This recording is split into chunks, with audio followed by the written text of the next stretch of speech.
Up for fantasy, I'm living in reality. Get fantasy, I'm living in reality. Up for fantasy, I'm living in reality. Get fantasy, I'm living in reality. Up for fantasy, I'm living in reality.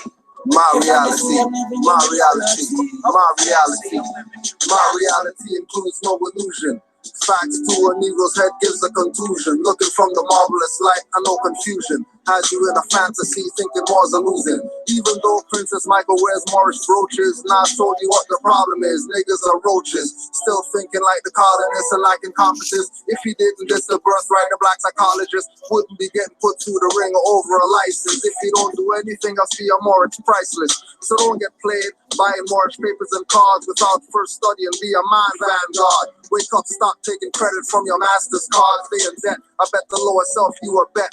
Higher self you abandon. Left notwithstanding. You keep constricting and keep not expanding. Still caught up in debates with the back and forth who's who you know are still liars, not speaking the truth. Pay for dirty Morse classes, won't study with us. That's blood and shark waters, good luck. You warned, me scorned for strangling feelings, maiming emotions. Reality check, see demons. Salivating, tasting your aura, lust in your passions. Go in meditations, body does devilish actions. Get back to your body, people watching you funny. Wearing skinny jeans with rips grown crisscross dummy and civil little mortus. They sell you out claiming professor. Index you on the list for the oppressor. But you are an heir, true successor. Drew Ali is fought Muhammad's predecessor. Turban with the sun, this and that a feather. High treason is from the gallows hang together. Silent cowards down to their roots. With no courage or strength to stand for the truth. Challenge corruption, volcanic eruption from youth. Awaken memory banks, reconnecting with roots. Not terrified of the birthright. Not terrified of the birthright. Not terrified of the birthright. Know thyself, thoughts, scare and hurt, fright. Up for fantasy, I'm living in reality. Get fantasy, I'm living in reality.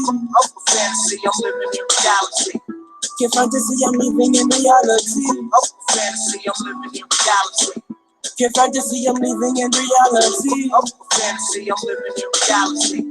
Get fantasy, I'm living in reality. Up for fantasy,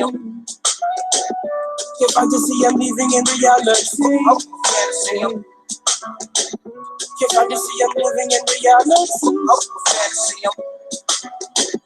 Get fantasy, I'm living in reality. up for fantasy, Get fantasy, I'm living in reality. Yeah. Get fantasy, I'm living in reality. Get fantasy, I'm living in reality.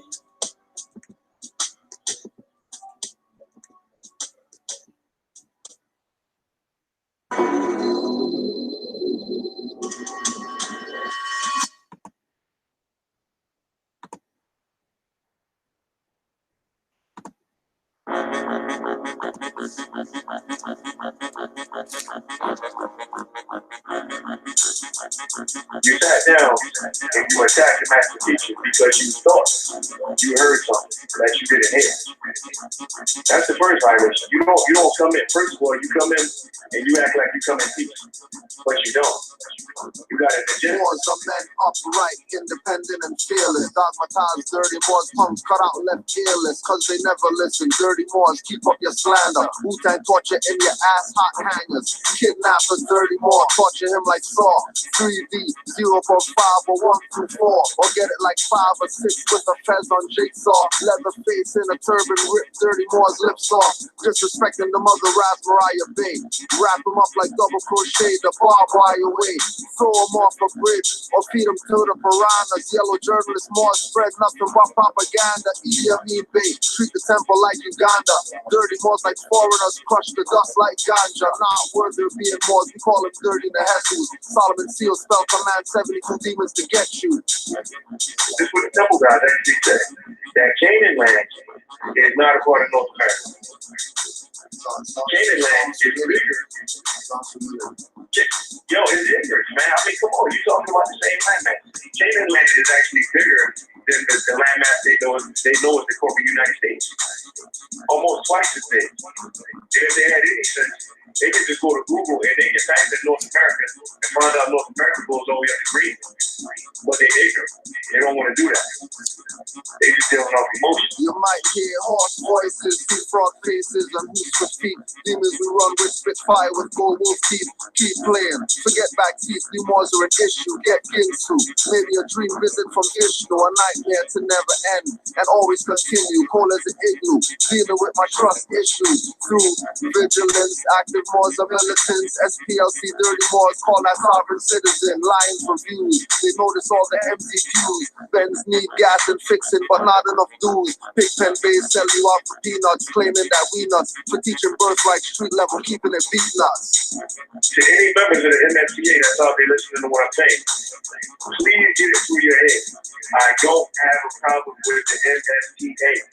I got issues with the case of Lamar, stay surrounded by feathers. Dirty's guilty of fraud and Drew Ali scrutinized their ledgers. Getting proclamations from Morocco, disrespect us. Corporate city only recognize people's court jesters. Handing their back, Moorish puppets and minions. Never get the human rights recognition like Moors near Virginia. Commonwealth, for active Moors, knowledge the Commonwealth. Dirty's claim more, but really on the straw man help. Authenticating a birth certificate, that's not significant. Civil little more two status syndicate. In more faith, watch them two more status Indians claiming Turtle Island are lying, so intricate. long days and long nights. But this message needed to be heard.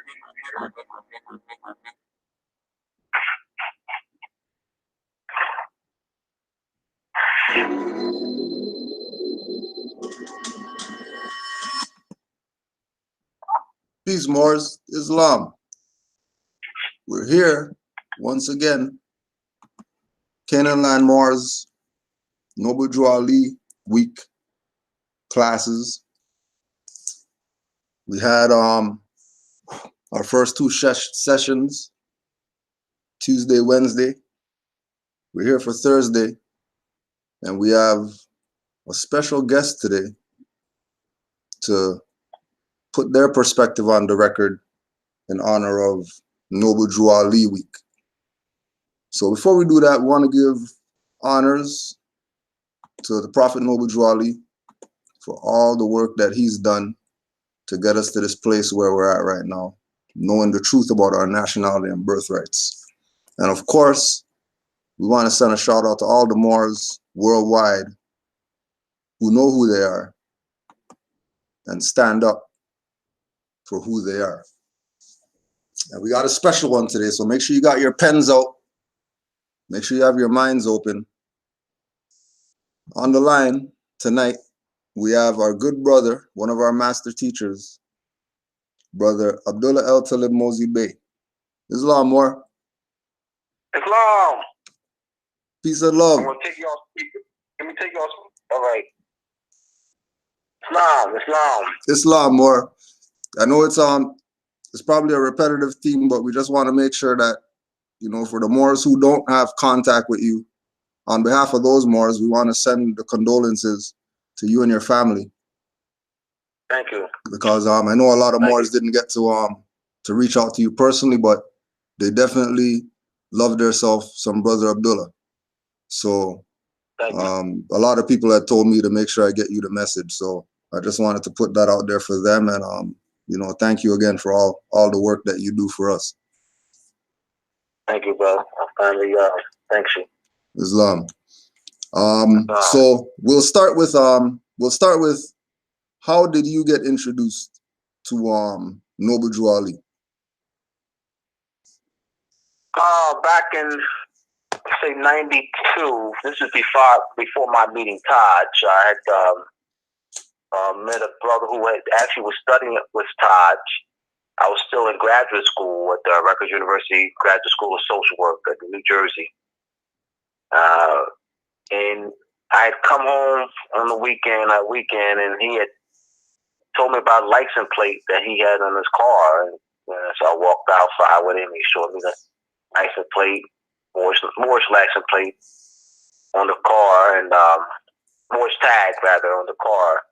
And of course, I didn't quite understand it. He had also given me some literature that the freedom package that Taj had written. And I had taken it back to school with me. and I was still kind of vague about it. And then I finally got a chance to meet Todd while I was at that. Todd came through the barbershop and set in October. It was a Friday night in October 1993. And that's the night that he had class. So he had a brown suit on, but was wearing the Moorish fez, brown shoes. And I, he cleared up some issues that questions that I had, and I attended the class that night, and here I am. Right. now, what is it? What is it about his teachings that stuck out to you? And that time it was clarity. He provided clarity. What stuck out? He taught at that time in 1945. I mean, with regard to Nobu Drew Ali's teachings, like after finding out about Nobu Drew Ali and going into his literature, what stuck out in Nobu Drew Ali's teachings to you? Well, one of the issues one of the points that stuck home with Drew Ali was that one of the points that Drew Ali said that it's a sin, though he used the word sin connotatively, for any group of people to violate the free constitution of a free national government and claim the names and principles that deluded slavery. So that was an emphasis there of the importance of nationality. And that was really stuck out to me. And that the lack of knowledge of our people, the lack that people have of knowing what nationality is why we are in this condition. And that's what really stuck out with me throughout with Drew Ali's teachings. And that really hit home and made it very important, to me, and how about what this movement is and how important it is and how impactful it can be.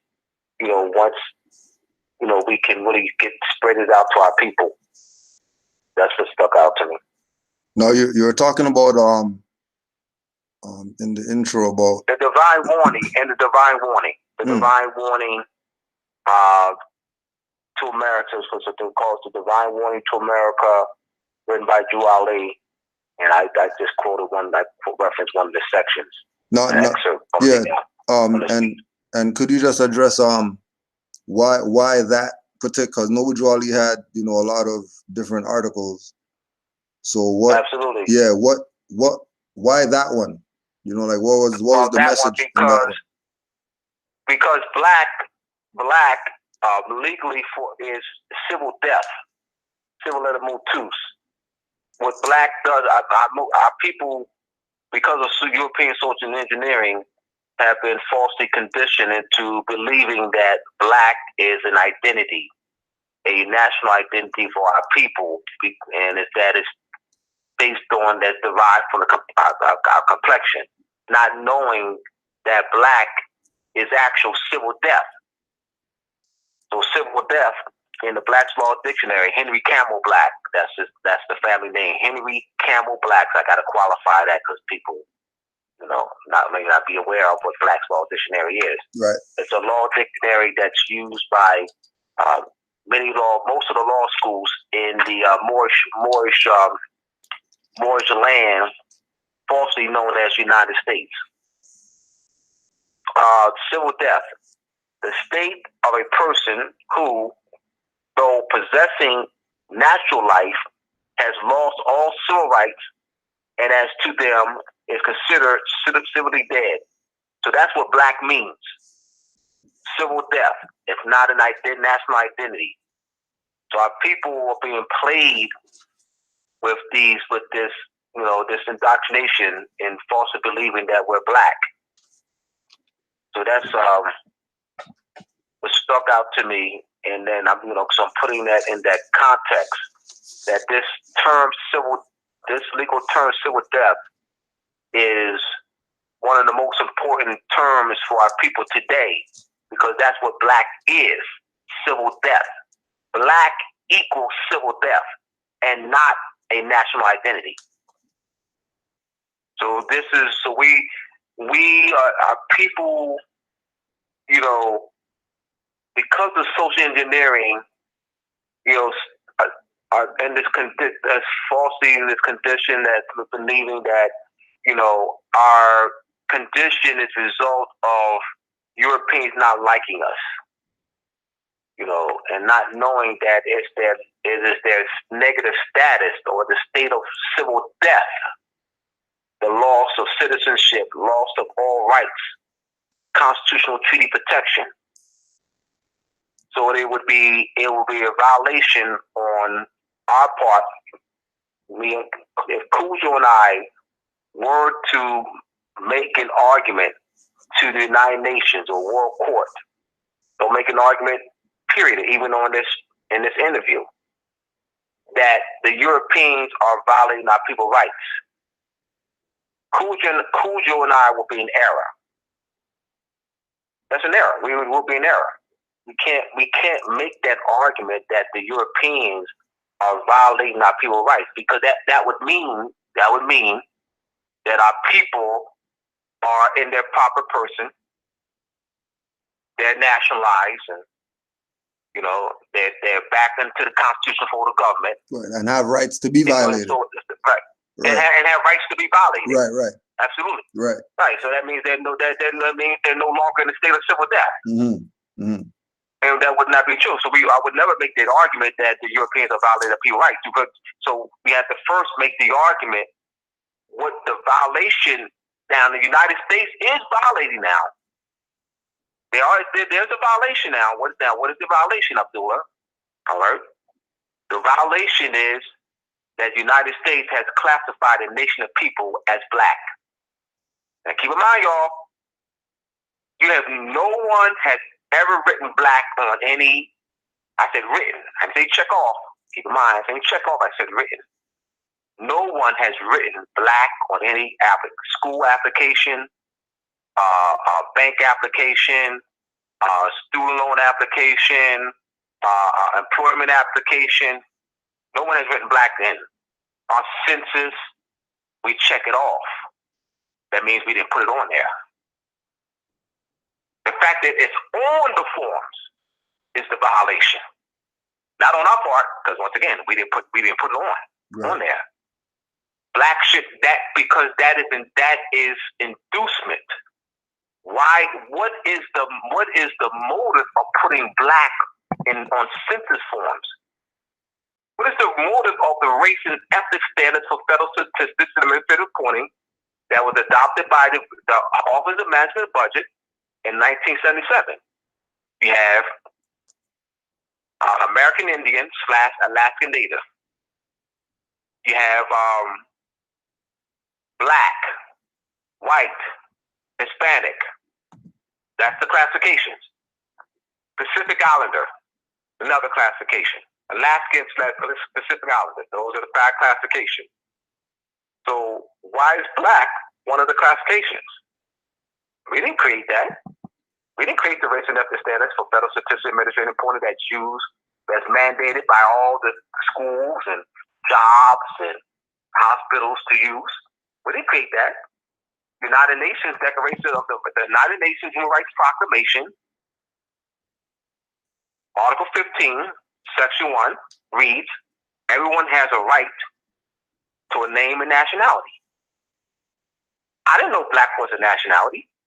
Wow, that's new to me. Black's a nationality. Wow, that's new to me. Drew Ali said, come all ye Asiatics of North America and hear the truth about their nationality and birthright.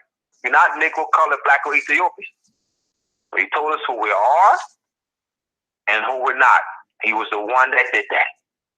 He was the first one that did that in an organized form, setting up the old Canaan Temple in 1913.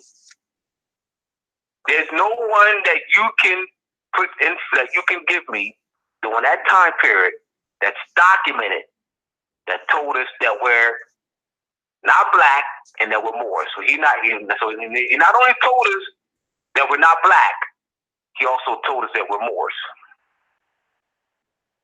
He set the platform for our political restoration of our birthright,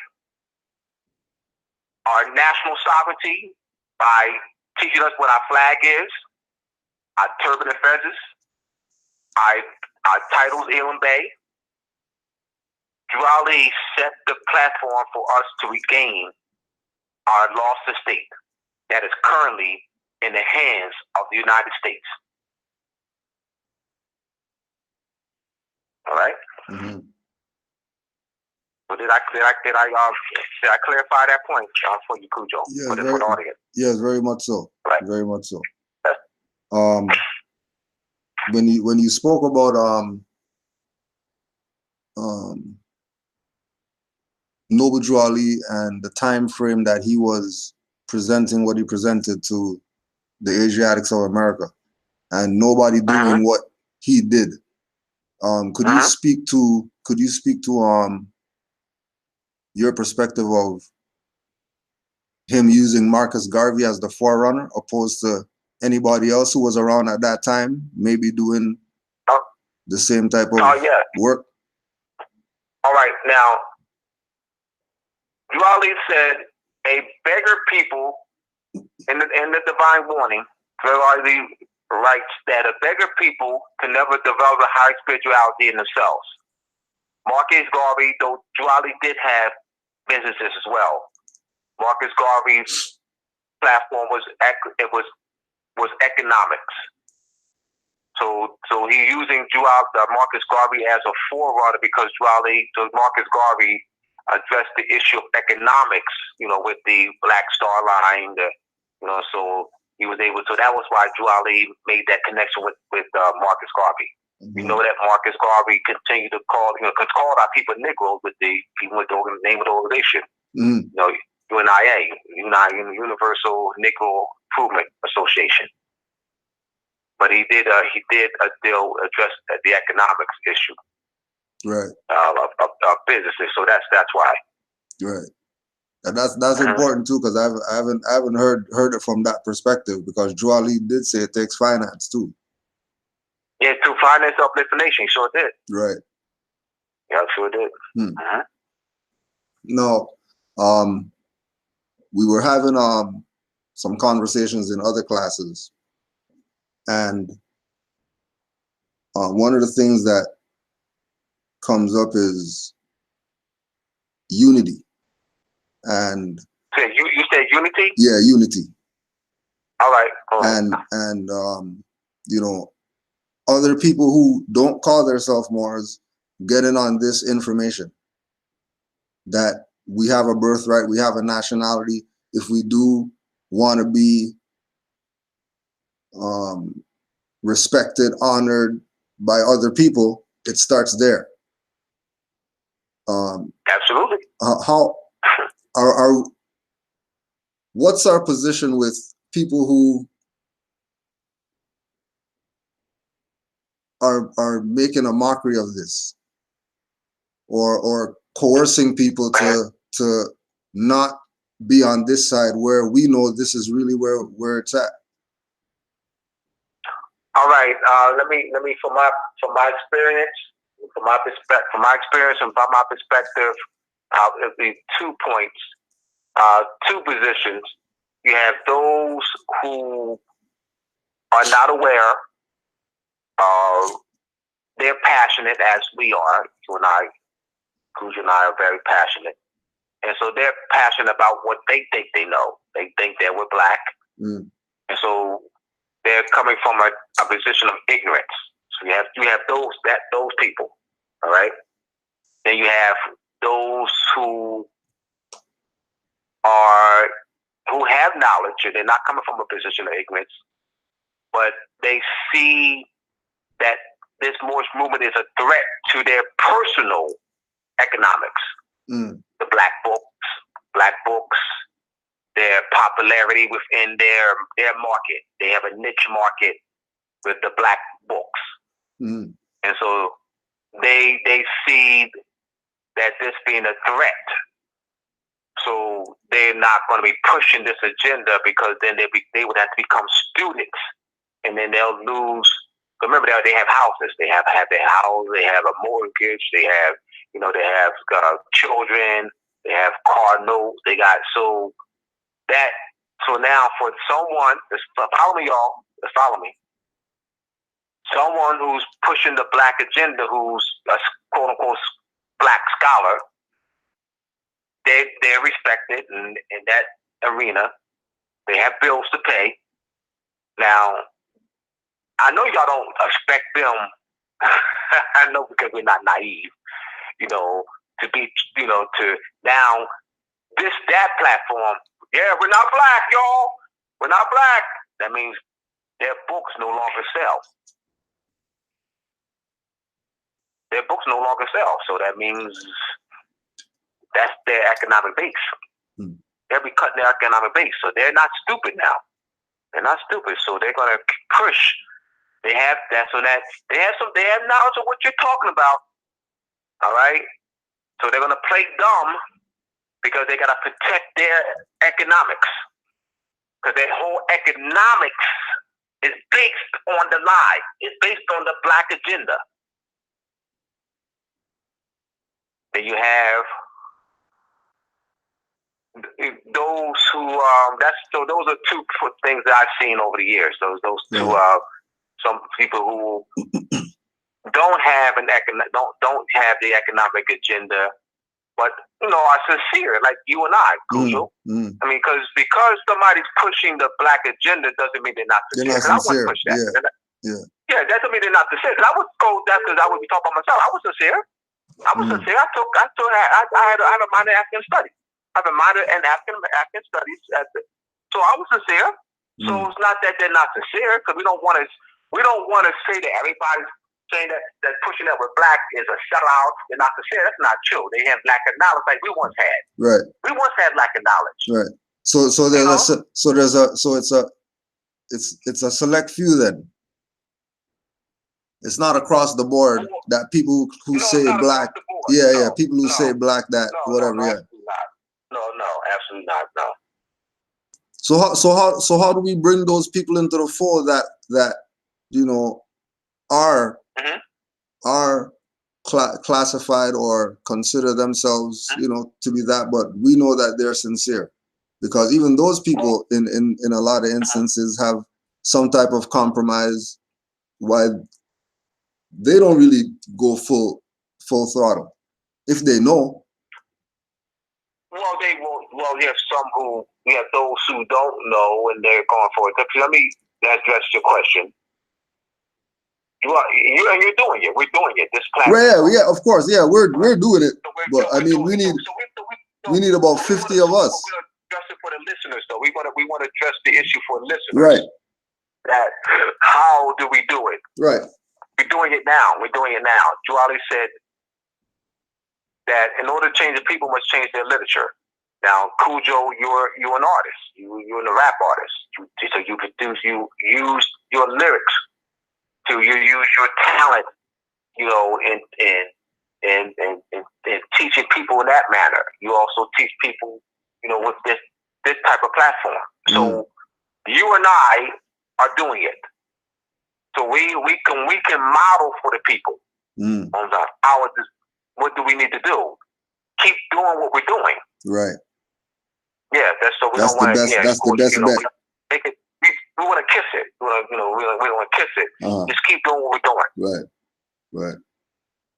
Now, one thing I like to do is I always tell Moors that when we're dealing with people who we consider, our master teachers, people like yourself, Raz, Taj, whoever else that we get information from, that we go back to. My man connected you. Yeah. I got to give him a shout out, because that brother is, he's put in the work. He deals with etymology, deals with law and equity. Very intellectual, right, intelligent brother. we tell Moors to make sure they go back to the older books, because there's a lot of things in the older books that are still relative today. So in the civic book number 5, in your acknowledgements, you brought up C&M Bay. So if you could talk about C&M Bay's relation to Nobu Drew Ali and the things that C&M Bay taught. Yes, yes. You have with Drew Ali, going back to that quote, if it's sin, because this is where this ties into, this is what C&M Bay expanded on. It's a sin for any group of people to violate the free constitution of a free national government and to claim the names and principles that allude to slavery. That's, once again, the civil death issue. And so C&M Bay, you know, that, because you talk about constitution, so how do you not violate the constitution? You need knowledge of it. So C&M Bay taught that. So of course you have those who are in the temples will not make that C&M Bay Nobu Drew Ali connection. They're ready to they'll say Drew Ali didn't teach that. Drew Ali didn't teach that. Well, yes he did. It's in divine warning. So if he's using the word sin, those connotatively, that's an emphasis there. It's an emphasis. And so how do you not violate the Constitution? You have to teach it. It's clear. Yeah. There needs to be lessons on that. And so that's what C&M Bay did. He expanded Drew Ali's lessons. He's in harmony with Drew Ali.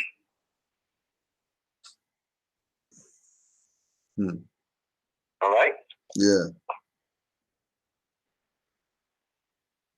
I know there's a series of questions you want to ask me, so that's why I'm pausing for you to ask me another question, or if you want me to continue. Oh yeah. You could continue, because C&M Bay would take up a little bit of convo, so you can go in with regard to that relation between Nobu Drew Ali and C&M Bay.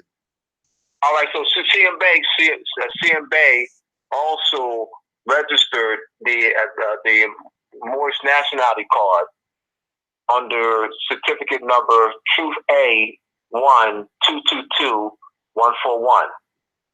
Now this nationality card actually has a photo on it. You know, so this is once again a continuation of expanding George Raleigh's. C&M Bay was very active in teaching constitutional governmental principles. You know, you're looking at the Zodiac Constitution, where C&M Bay, you know, mentioned that because the Zodiac is our culture. So we so down and talking about the Zodiac Constitution, C&M Bay, you know, went back to the culture of astronomy and astrology. And so this is in bringing us into that concept of the laws of nature, nature's God, that's in the Declaration of Independence that we taught the Europeans. So that the Zodiac Constitution, you know, the living Constitution, you know, is actually nature, and bring that tie in. So C&M, that's the divine side. Once again, the divine and national movement. Yeah. C&M Bay addressed both of them. So the Zodiac Constitution is the divine side of the cosmos. So this is C&M Bay. If you can see in looking at C&M Bay's work how he was right in lockstep with Drew Ali. And you have those who, once again, you have two points. Those who don't understand it or comprehend that, and will say Drew Ali didn't teach that. Then you have those who do comprehend it, but see C&M Bay as a threat because to the operations of COINTELPRO, counterintelligence, because counterintelligence, took over the Moorish Science Temple. Okay, because just before you carry on, earlier when you started talking about C&M Bay, I was thinking to interject and ask you, why would C&M Bay have to continue on what Nobu Drew Ali did? And you just answered the question right there, because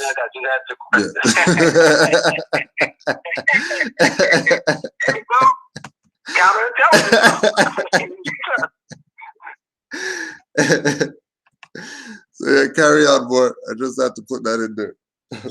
Yo, absolutely, absolutely. So, C&M Bay, was very wise. He also wrote a lot of history in the Clocks of Destiny 1 and 2, and those two books are very impact with information. Clock of Destiny. You also have the Constitution, the Zodiac, the Circle of Life. Mm-hmm. The Circle of Life, where C&M Bay's teaching astrology. Yeah. So going back to our culture, tying back to our culture. Mm-hmm. So you have those, and there's some of those in the temples who say that those parrot the divine and national movement. C&M Bay was teaching both. Yeah. So the Zodiac Constitution, so once again, introducing into the culture, we're introducing us to the culture, all right, and the Circle of Life, where he actually gave an extensive lesson on astrology. Mm-hmm. So I thank you for this question, because it gives me a chance to have the audience see, to parallel Drew Ali and C&M Bay's work, mm-hmm. and begin to see how they coalesce. Right. As opposed to those, saying that C&M Bay did something different. No, C&M Bay didn't do anything different. He, supported Drew Ali. He was in lockstep with Drew Ali. He was doing what the sheiks and grand sheiks should were supposed to do. So okay, since you said that, so that's charged to do, exactly. Right. So the charge to do, right, that you're talking about, that C&M Bay carried on, would that include things like Supreme Grand Council and things relative to the Moorish movement that just stopped? Yes. After Nobu Drew Ali. Supreme Grand Council, that'll be a Supreme Grand Council would be a national Moorish body politic that will address the affairs of our people. That one major issue would be the 13th or 14th or 15th Amendment. Drew Ali said in the Divine Warning, since 1776. Since the Constitution has not been changed since 1776, there's no need for the 14th or 15th Amendment for the salvation of my people and the citizens. So he addressed that, but they need to be further addressing of it. So that's the way. So the Supreme Council would address that on a national scale. That would be a national Moorish body politic that would address the 14th Amendment, which subjugates our people. They're using the 14th Amendment. All persons born or naturalized in the United States are subject to the jurisdiction thereof, and all persons born or naturalized in the United States are subject to the jurisdiction thereof, and the states wherein they reside. Now, person, the general public, has been conditioned. They use constructive language. The Europeans have used constructive language to deconstruct our Constitution. There are two principles of constitutional interpretation in the Supreme Court. You have the originalist and the constructionalist. And the originalist is someone like myself. So you have etymology and epistemology. Epistemology is a branch in philosophy that deals with how one knows knowledge. So epistemology is the study of knowing, the study of knowledge. You have etymology, which is the history, origin, and true meaning of words. So an originalist is one who interprets the Constitution at the time in which the Constitution was written. What is the meaning of the words? How were the words being used at the time in which the Constitution was written? Before it was written, prior to it being written, and while it was being drafted. A constructionist would be a semanticist. A constructionist would be one who takes a position, well, society changes, things evolve, so you have to adjust the Constitution, you have to adjust the meanings of words to fit today. Yeah. It's 2019, Abdullah.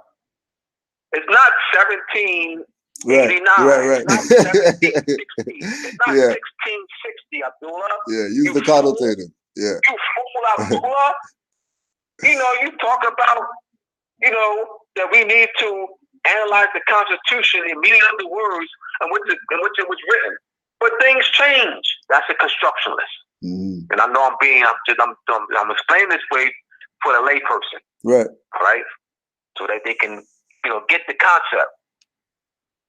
That's a constructionalist. And this debate has gone on, for over 150 years in the Supreme Court. They're playing with our lives. Mm-hmm. They're playing with our lives. They use constructive language to deconstruct our consequences. Let me give an example. The word color. This is a clear-cut example of what I mean by to use constructive language to deconstruct our consequency. The word color, etymologically, means to hide, coming from the Latin colere, C-O-L-E-R, means to hide or conceal. All right? The etymology of the word, the legal meaning of the word color, is in lockstep with the etymology. A simulacrum. Let me try, you know what? I'm going to look it up right now. I have the Black Law Dictionary out, so let me look up color. Give me 1 minute. We have color. I'm going to read exactly what it reads. All right, here we go. Color. An appearance, semblance, or simulacrum, as distinguished from that which is real. A prima facie or an apparent right. Hence, a deceptive appearance. Hide or conceal. Etymology of words, it's like lockstep. The legal meaning in the Black's Law Dictionary, this is the sixth edition, is in lockstep with its etymology. So you have, hence, a deceptive appearance, a plausible, assumed exterior, concealing a lack of reality. Once again, etymology of the word color, C-O-L-E-R, hide or conceal. Here we have conceal again. Concealing a lack of reality. A disguise or hide again. Hide or conceal. Disguise, and the hide, disguise, or pretext. And lockstep. Now, come on, you people who say that we're color. All right, no problem. The etymology of the word, the legal meaning of the word. So where did they get that the word color refers to complexion? Where did that come from? Where did that come from? Because it doesn't come from its etymology. It neither comes from its etymology nor its legal meaning. Where did that come from? That it refers to complexion. They're using constructive language to deconstruct our consequentity. That's a huge word right there, because that word, because that constructive language and through social engineering, they have conditioned our people to falsely think that color means complexion or skin tone or pigmentation when it does not. Yeah, with color, people of color have no idea that creates a state of civil death. Now, once again, we don't put race, color, or national origin on those forms. Yeah, you're protected against discrimination against your race, color, or national origin. They use color and race in the same sentence. These are the race, color, national origin, sex is another one. There's just 5 of them. Protection against of race, color, national origin, sex, and there's another. It's a 5th one. And you'll see that in what they call the civil rights. You'll see it on these forms. You'll see that on jobs, and they'll see that on the bulletin boards. And then this creates civil death. The United States is in violation. What's the violation? The human rights violation is that's classified as black. The United States has not made effort. Now, if they have, Cujo, you got to show me where the United States colonial powers has made the effort to teach you that we're Moors. They do have an obligation. Yes, they do. They've stolen up. They've colonized our land. They have total control. They have absolute total control of our resources. They are taxing us. They're using us as a tax base. They're forcing us to go to schools. So we go to schools. What efforts have they made to teach us that we're Moors? What efforts has the United States to say that they're not obligated? Yes, they are. Yes, they are. Yes, they are. You cannot occupy and colonize a people's land for decades and create a state and create legal statuses that put them in perpetual civil death and say that they have absolute total control of their resources and use them as a tax base and say they have no obligation. That's BS. That's BS. Where's the effort that the United States has made to give us millions of dollars to help us? You got us like, oh my bad. That's right, they gave Cujo $10 million so he could teach our people that we're Moors. That's right, they gave Cujo, oh my bad, they gave Cosby $10 million. 10 million notes. That's notes. So with notes too. You do so with 10 million notes. You never know. That's fine. We'll take the notes too. Where's the 10 million notes? 5 million? No. We didn't get $1 million notes? No. We're doing the work now. We're doing the work. So where the note at? They're giving us to help us keep our people. Right. We can't absolve them. They have 100% of our resources, control of our resources, 100%. We have, what percentage of resources we have control? We have no control of our resources. They use it as a tax. That's what puts us in a state of, and they create the race and ethics standards for federal statistics and administrative reporting. Black, American Indians, Alaska Native, Pacific Islander, Hispanic, white. They created that. That black status puts us in a state of perpetual civil death. They have an obligation.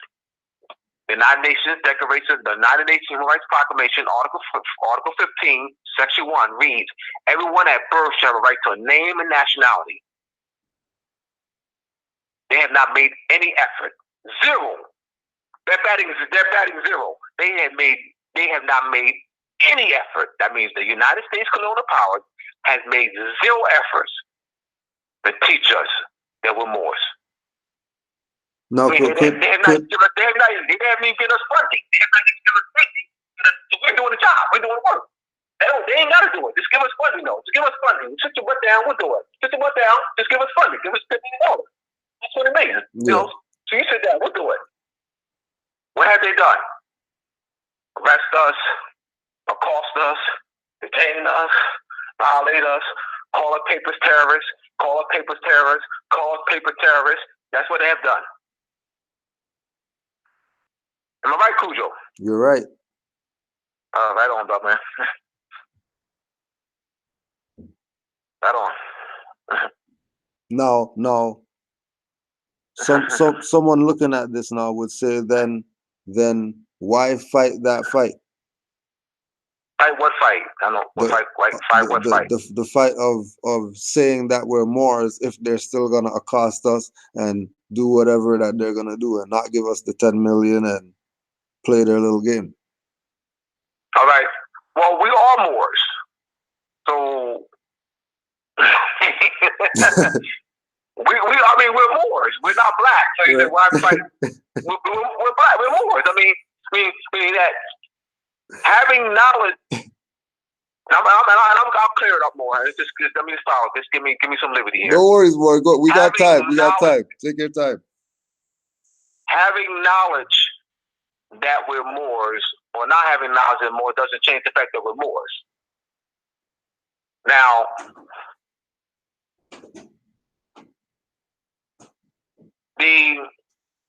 they're continuing to. Now, but the issue is, it's not. I don't want those who are listening as if we haven't had any successes. No, that's not the case at all. That's not the case at all. We need to continue to unite. One of the things that needs to be put in place is a national, once again, Supreme Council. Let's go back to Supreme Council again. This is a Supreme Council, a national Moorish body politic needs to be put in place. The Moorish Science Temples have done a Moorish Science Temples have done a terrible job. I'm answering that. That's an excellent question. I'm addressing that.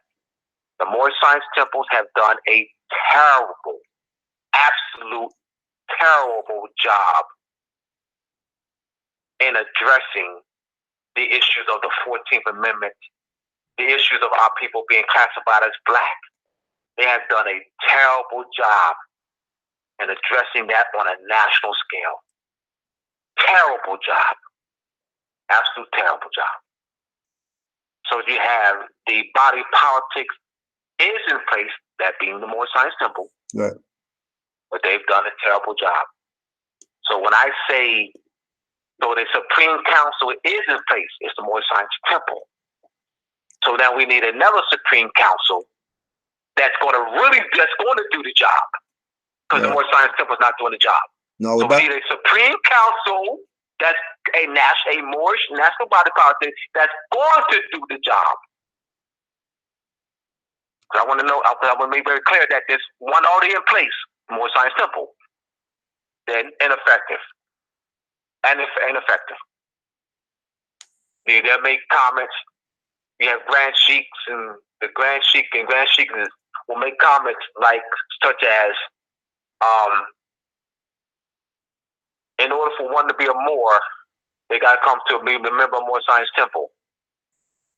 I didn't know that being a member of the Moorish Science Temple gives me the Moorish bloodline. Huh? So they've been very ineffective, in carrying out Drew Ali's program. Now, does that go back to the same thing with C&M Bay again? Yes. Doing the same thing that certain people didn't want to do, and establishing, for example, Great Seal National Association of Moorish Affairs. Now that was established in New York That was established at New York in 1966. The Great National Association of Moorish Affairs was a body politic that was set up to address the national affairs of our people, and that includes those who are unconscious. Unfortunately, they disbanded, then so that we need to continue to push for a national Moorish body politic that will address the national affairs of the sovereign affairs of our people. That one would be using the 14th Amendment to subjugate our people, to classifying our people as black. So those would be the two major ones. The two major ones be the use of the 14th Amendment to subjugate our people and the classification of people as black. Those would be the two that I would recommend that will cover, because you're covering the status issue, you're covering because they're using the jurisdictional the jurisdictional issue where they assume the United States colonial powers. I'm not saying they. United States colonial powers assumes jurisdiction of our people through the 14th Amendment. It's the 14th Amendment that they're using. They're using the 14th Amendment and the 14th Amendment to tie to the birth certificate. So they're using the 14th Amendment and the birth certificates to assume jurisdiction over our people. All persons born or naturalized in the United States and subject to the jurisdiction thereof. All right? So they're using that. So they'll ask questions. Where were you born? Because they're trying to gain jurisdiction. Because they're using the 14th Amendment to assume jurisdiction. You got a birth certificate? Because they're trying to establish jurisdiction. Because it's the 14th Amendment that does it. It's the 14th Amendment that subjugates us. So they subjugate us under the 14th Amendment and assume jurisdiction. That's how they're doing it. That's why Drew Ali said, since Constitution has not been changed since 1776, there's no need for the 14th or 15th Amendment for the salvation of my people and the citizens. Drew Ali was very clear that the 14th Amendment was set up to subjugate our people. He addressed that. Now, I have not heard any sheiks or sheikesses address that. Once again, the Supreme Council is already in place. It's the Moorish Science Temple. They're ineffective.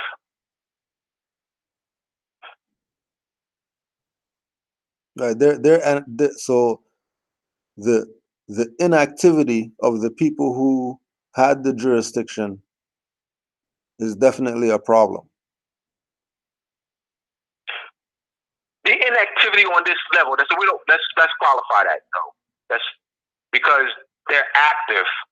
They're not active on this level. They're not active in addressing these issues on a national scale. So that's because we don't want to say inactivity without qualifying it. Because that implies they're not doing anything. At all. Yeah. Right. What I'm saying, they're not addressing on a national scale. On a national scale, they're addressing on below a national scale. The 14th Amendment being used to subjugate our people and the classification of our people as black. They're not doing that on a national scale where they address Donald Trump or before him Barack Obama. Where on a national scale, going to the United Nations. You know, suing the United States. They're not, let me be clarifying what I mean. All right. Filing an international lawsuit in world court, suing the United States in world court for use of classifying our people as black, which is a human rights violation. That's what I mean. They're not doing that. Which they can do. I mean, why not? Why not can they do? Which they can do. It's a human rights violation. It's genocide. Because that human rights violation, you know, leads to genocide. Not knowing who you are, because that creates a perpetual civil death. I just want to make sure my point very clear. They don't do that. They have conventions. They have national conventions every year in October. They meet for a whole week. Every weekend in October. They meet among them, you know, but what I'm saying is they're not addressing these issues with the colonial powers. Yeah. Because it can't just be among ourselves. We got to address the issue with the colonial powers. Right. Because we're not doing it. We're not the ones that are classic. We're not the ones that created the race and ethnic standards for Federal Statistics Administrating and Reporting. Mm-hmm. We're not the ones that create this, that putting black, nickel, colored on the census. We're not the ones that are doing that. Right. We need to address that. In order to get the people out of the subjugated status that they're in. Exactly. We're not the one that controls the resources in the schools. We don't control. We don't have the budget. We don't have a budget of $30 million. You know, where we can sell schools and all that. We don't have that budget because they're using our people as a tax base. They are people. I mean, they are people. They're Moors. They are people. Right. We can speak on behalf of our people. They are people. Mm.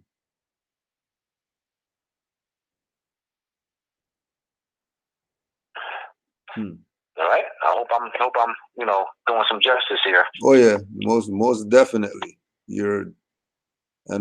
Moors in the chat said Islam and thank you for everything thus far. Islam. We also have to have you talk about two things that have been causing a lot of awakening. Most recently, Compass and the Square, and previously, Moors and Masonry. If you could, all right. you gotta plug those. You gotta plug those. All right. How's your time looking right now? Your time's all right?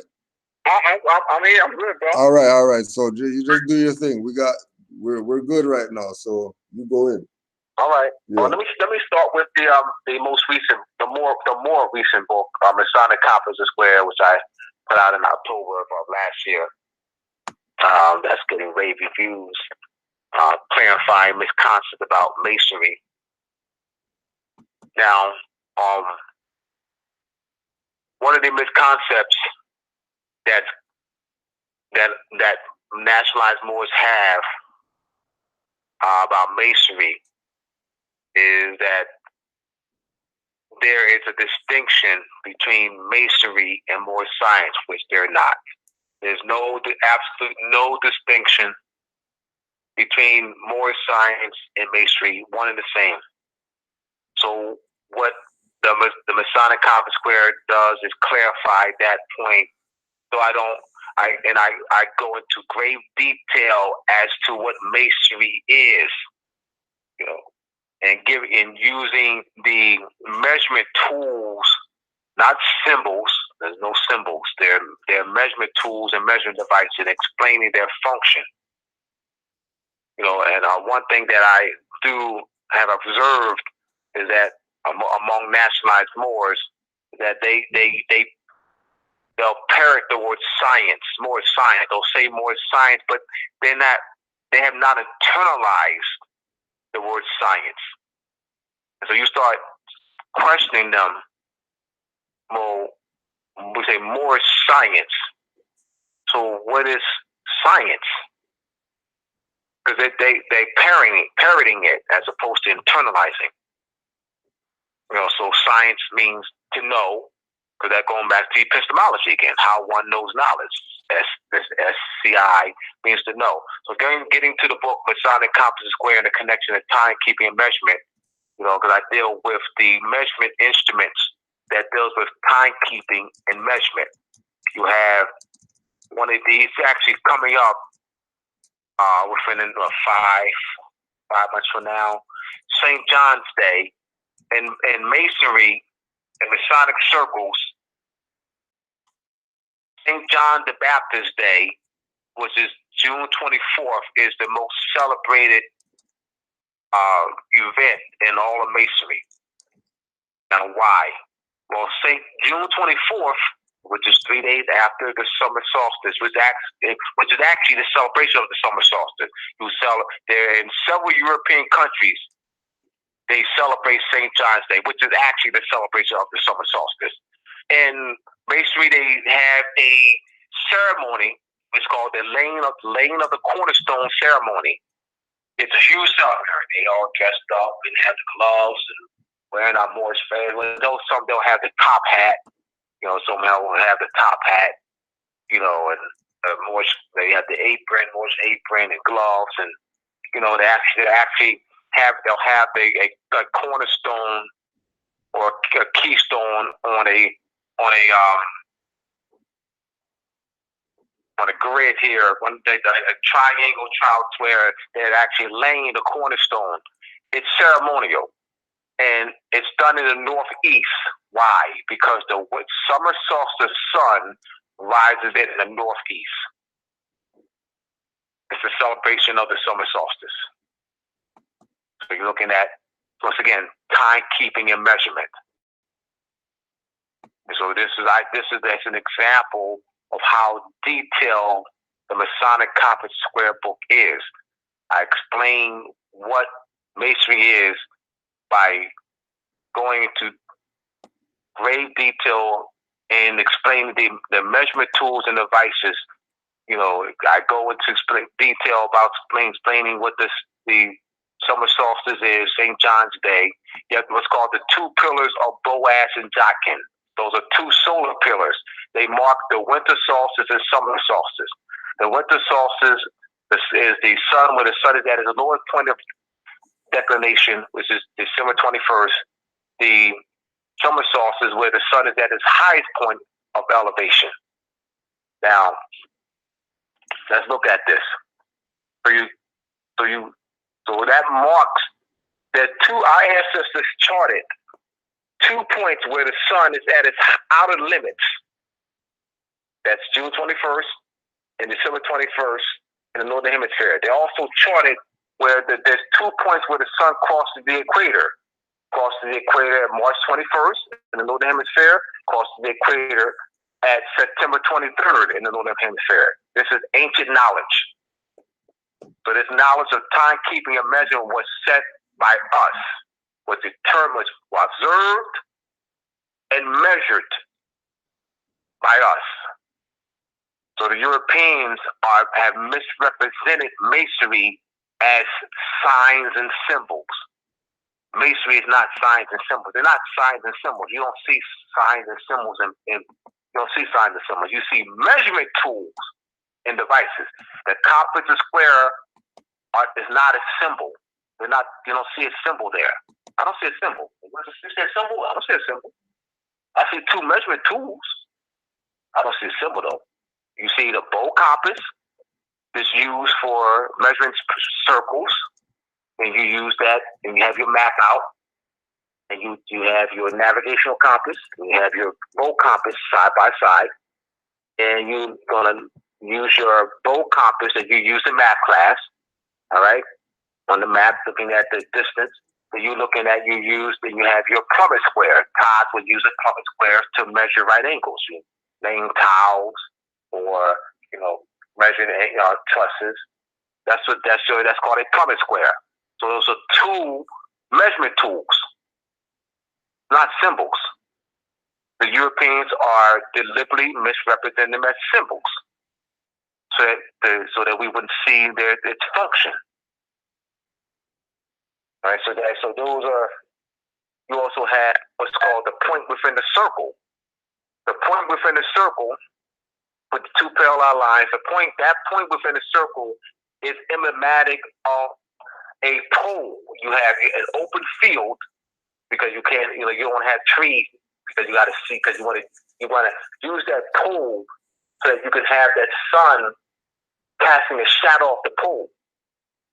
And And where the sun casts the shadow during the course of the day will let you know the time of day it is. This is ancient knowledge. This was known throughout the world. So you have your sunstone circles. There are thousands of sunstone circles throughout the world. This is a universal ancient knowledge. Mm-hmm. Europeans have co-opted it and misrepresented it as signs and symbols. More science and masonry is one and the same. So masonry has nothing to do with those. Masonry has nothing, absolutely nothing to do with signs and symbols. Hmm. Has everything to do with measurement tools and devices. Astronomical measurement tools and devices for timekeeping and measurement. Has nothing to do with signs and symbols because there are no signs or symbols. They're measurement tools and devices misrepresented as signs and symbols. And that's what I explain. That's what I make clear throughout the book. Mm-hmm. Hence, I titled it Masonic Compass Square and the Connection to Timekeeping and Measurement. Now, you have Moors and Masonry, which I put out December 2016. Moors and Masonry is a history book. I chronicle the extensive diplomatic relations between the Moroccan Empire and the European powers between the 15 and 1800s.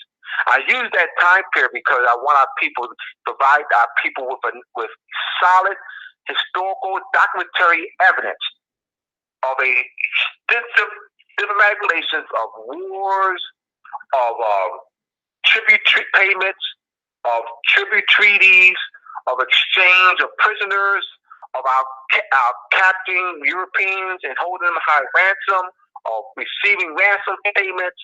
These are major issues during the 15, 16, 1700s, during the time period of the claimed transatlantic slave trade, where the claim is that Spaniards, the Portuguese, the French, the English, and the Dutch transported over 12 million of us.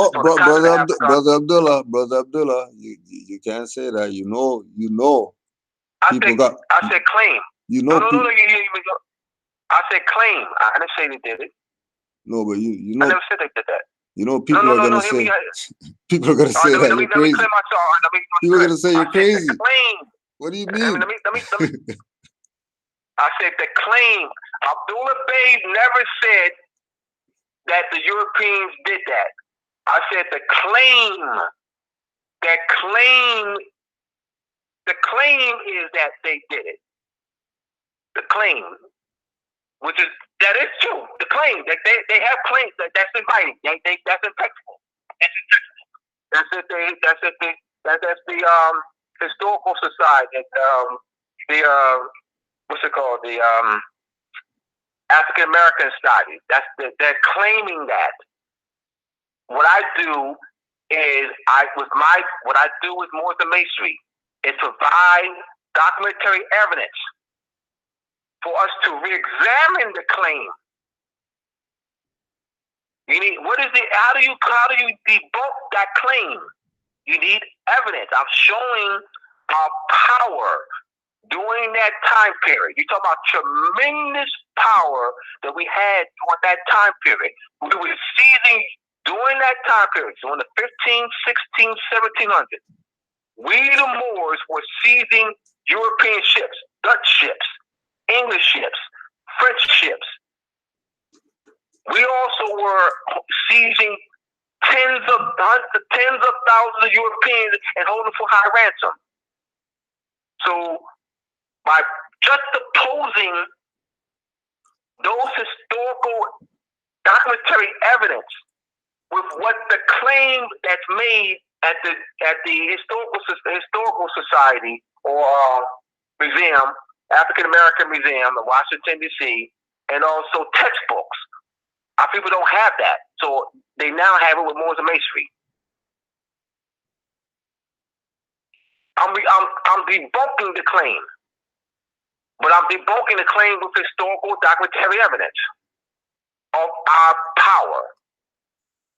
What they did was they removed that from the general public, so our people don't. All they see is Europeans, they hear or read, or see in just Hollywood, this transatlantic slave trade. So once again, it is a claim that needs to be re-examined with scholarship, and that's what I did with Moors and Masonry. Use scholarship to have our people re-examine it. And that's what Moors and Masonry is in a nutshell. I have listed over 100 books, letters, treaties from archives in France, England, the Netherlands, Spain, Portugal, historical societies that document this extensive diplomatic relations between us and the European powers. You're looking at the exchange of ambassadors, our sending, receiving ambassadors. Our issues of war, our seizing, issues of raids, where we're seizing thousands of Europeans. So if you have no knowledge of our power, you don't have the information to debunk that slave trade story, where there's 12 million of us. Now, question is, was any of us transported? I'm not going to say nothing that, there's been records of 300,000, but the 12 million, no. 10 million, no. 8 million, no. 5 million, no. Europeans didn't have this power where they are Spaniards in the particular. It started with going with the Spaniards in Portugal, because those are the two in the late 1400s and 1500s. Let's look at the 1492. 1492. Mm. What is the major event in 1492? November 25th, 1492. Spain ends the Moorish rule in Europe. November 25th, 1492 is the day the Moorish rule in Europe, because it was not just Spain.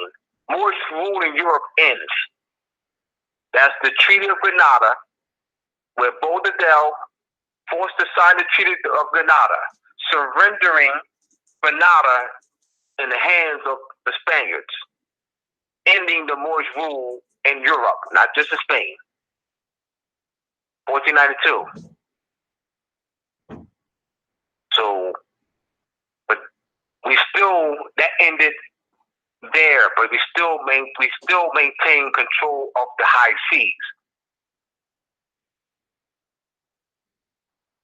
So 1492 doesn't end where we're totally defeated. No, we're not totally defeated in the 1492. We just lose control of Europe in 1492. All right,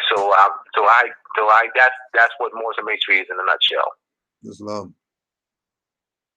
And to get those books, you go to moorsandmasonry.org, moorsandmasonry.org. So I thank you for giving me the opportunity to explain, my books. Islam. Got to do that. Thank you for those books. Thank you. Mm-hmm. So getting back onto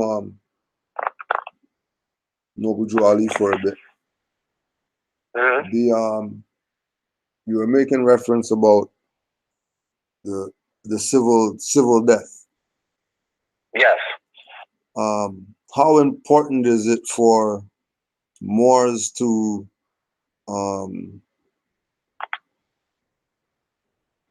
put this information out?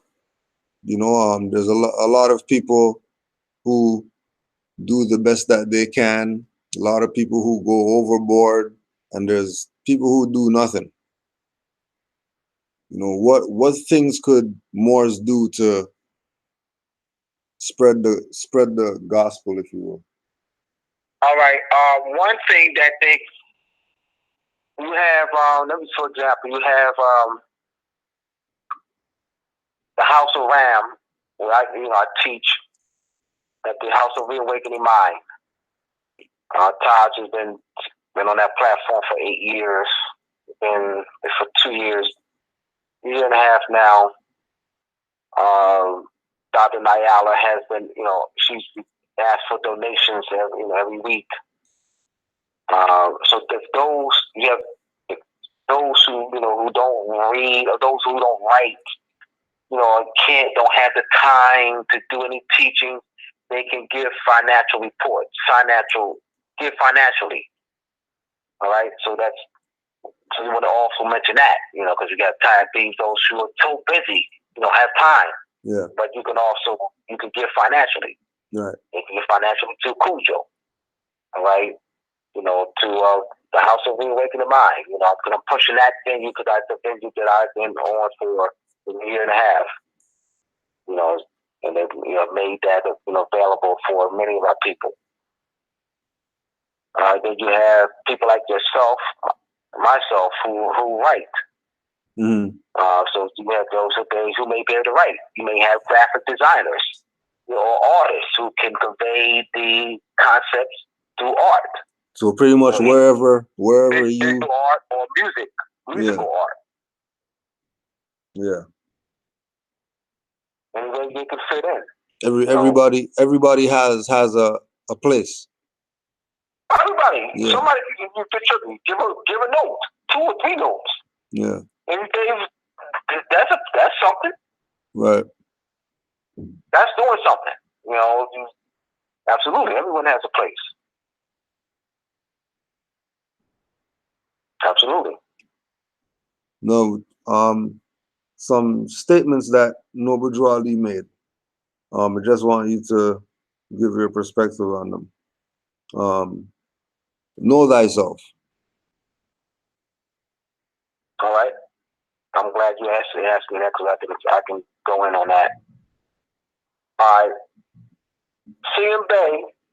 Once again, C&M Bay. I got to bring up C&M Bay. Yeah, Islam. C&M Bay with the Circle of Life. The Circle of Life is the lesson on astronomy of knowing. So let's say knowing thyself. That's C&M Bay with the Circle of Life. And when it's knowing your rising sign, your sun sign or moon sign, knowing you can deal with family planning, knowing what mate that be more compatible with you. These are lessons that that C&M Bay addresses in this Circle of Life. Very detailed study of astrology. So that's a aspect of knowing thyself. And you know thyself through the study of astrology. You have your natal chart, which is your fixed chart, and you have your progressions. So that's knowing thyself. It's not just an empty statement. It wasn't an empty statement with so Drew Ali, C&M Bay takes the statement, know thyself, and he teaches how to know thyself. C&M Bay was lockstep with Drew Ali. I don't know what these sheiks or grand sheiks talking about.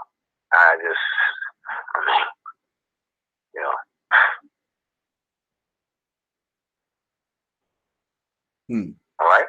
Yeah. Another question. The great meeting is on. All right. The great meeting on, once again, the Supreme Council, which exists, is ineffective. The Moorish Science Temple is ineffective because I went through why the Moorish Science Temple is, because they're not addressing the affairs of our people. So the great meeting should be on, be on. The Drew Ali set it up for it to be on.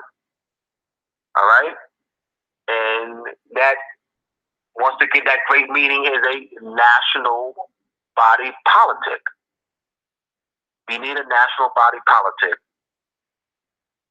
that will address the national affairs of our people, that will address the human rights about the United States human rights violation against our people.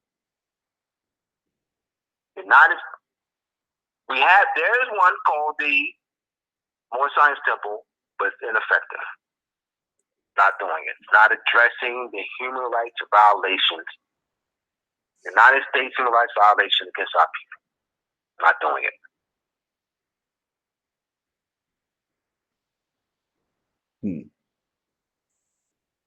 Not at all. Holy Quran of the Moorish Science Temple of America. Mm-hmm. Well, what about it? How do you look at that? What's its purpose to Moors, or to humanity, for that matter? All right, its purpose to man. It's the Moorish, the Holy Circle Quran, Circle 7, is a, because they'll say they'll come from Tibetan monks, but it's also part of the ancient Egyptian texts.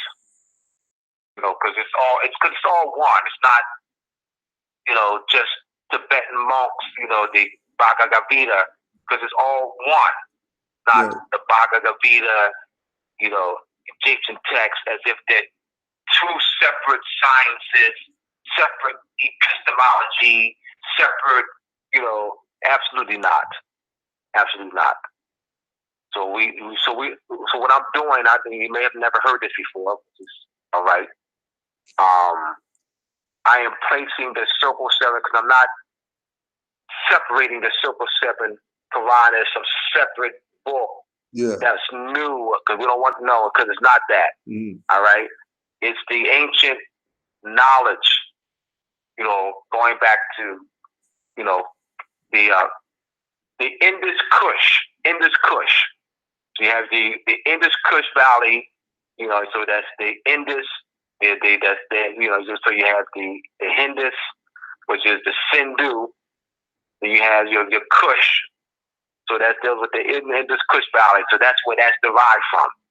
This ancient text that's derived from those sources that deals with the issues of how to raise the higher frequency of the mind. If you want to go into the certain lessons, what happens is the lessons are merely being parroted. So they'll say, well, people claim to know something because they compare. Parroting something doesn't mean one knows it, because that's not epistemology. Because epistemology has nothing to do with parroting it. Internalizing it. Yeah. So how one knows knowledge is not parroting it. But you just can recite it and continue to recite it, but there's no internalization of it. And that's what I see a lot. I've observed that in the Moorish Science Temple. Say I know the 101s. No, you don't. Well, yes, I do. No, you don't. Yes, I do. No, you don't. Yeah, see, ask me a question. And because you can remember, because you memorize, which, as you are question, because you memorize doesn't mean you know it. So, but I ask you the question, and you give me the answer that you memorize, but I ask you to expand on it, then you're stuck.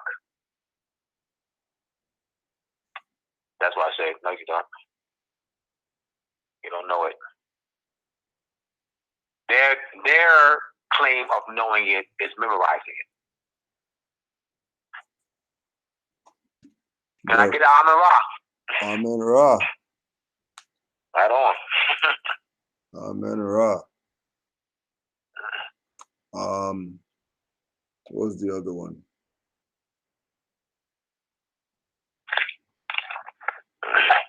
Oh, divine constitution and bylaws. The purpose of that being something presented by Nobu Drew Ali. Drew Ali said in the divine constitution bylaws that the sheiks and grand sheiks and grand governing sheiks, grand sheiks are empowered to make law. So let's start with that. I mean, because that's the key right there. Everything, the other parts are supportive of that. Mm-hmm. But that's the main. Let's go back to the Supreme Council again. Let's go back to the great meetings on. Let's tie that into the great meetings on. Tie that into Supreme Council. All right.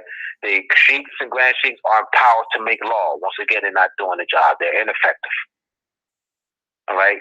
That's what I'm saying. Drew Ali put the things in place. It's already there. It's there already. Yeah. They're not functioning it correctly. They're not functioning the way Drew Ali set it up. The way they're functioning is not how Drew Ali set it up, to function. They're not addressing the United States human rights violations against our people. They're not doing it. You get, in order for you to be a Moor, you got to go to the Samoan Science Temple. Like, come on, man. I mean, on that.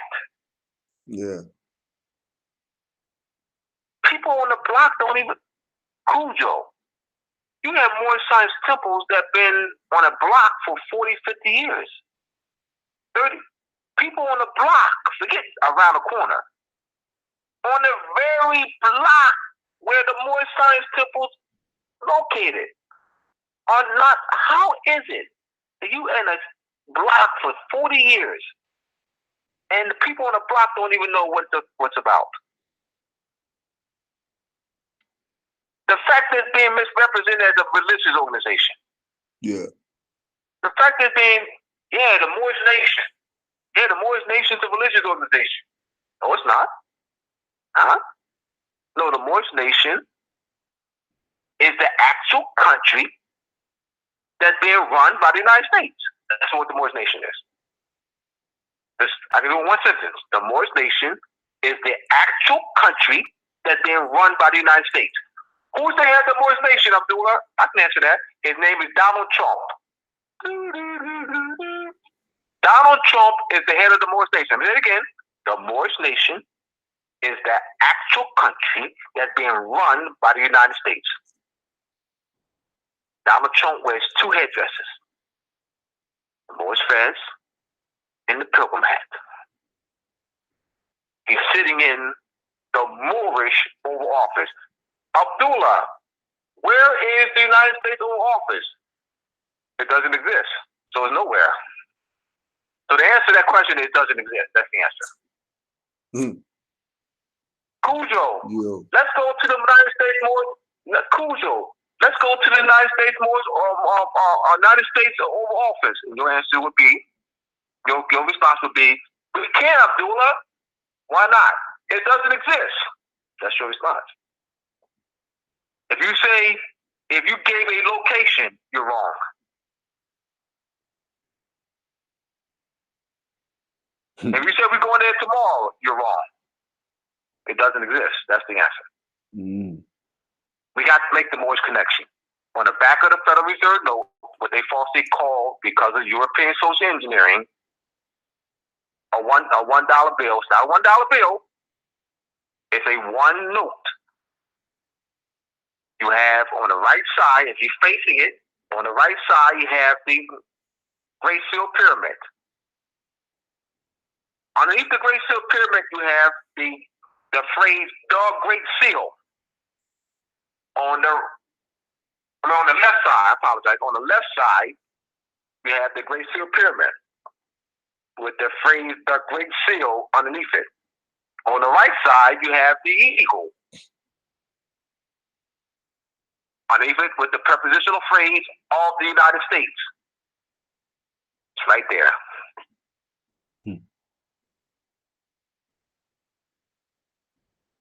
We got to make the Moorish connection. The Europeans have. They have these parades, the Shriners, over 206 shrine temples in the world, over 150 mystic orders, grottos, mystic order of a very popular to chant around called grottos, over 150 temples in the country. The grottos wear the black fez, the Moorish black fezes, and the Shriners wear the burgundy or red Moorish fezes. So there's 266 shrine temples, over 150 grotto temples. And they have, both of them have annual parades. And they adorn our fezes.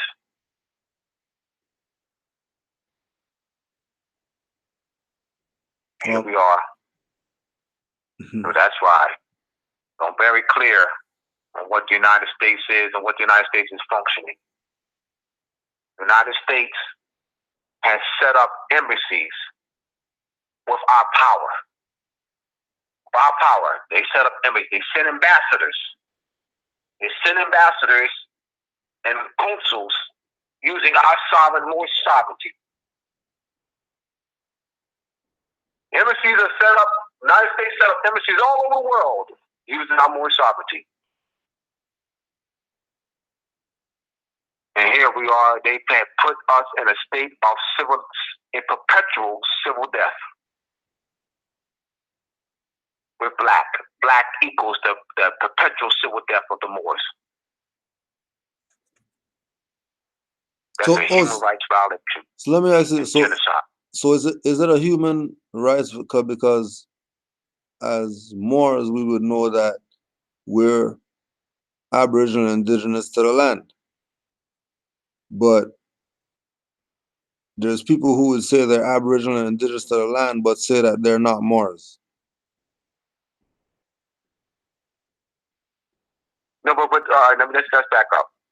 All right, that doesn't. All right, that's a different argument there, though, Coach Cujo, because the fact that our people are being classified as black is a human rights violation. We're talking about the classification of our people as black. Black's not a nationality of any people. Meaning that, all right, all right. Classifying Chinese, so that can be clear now. Classifying Chinese as yellow. So let's use this now. Let's not use us now. Let's not use us. You have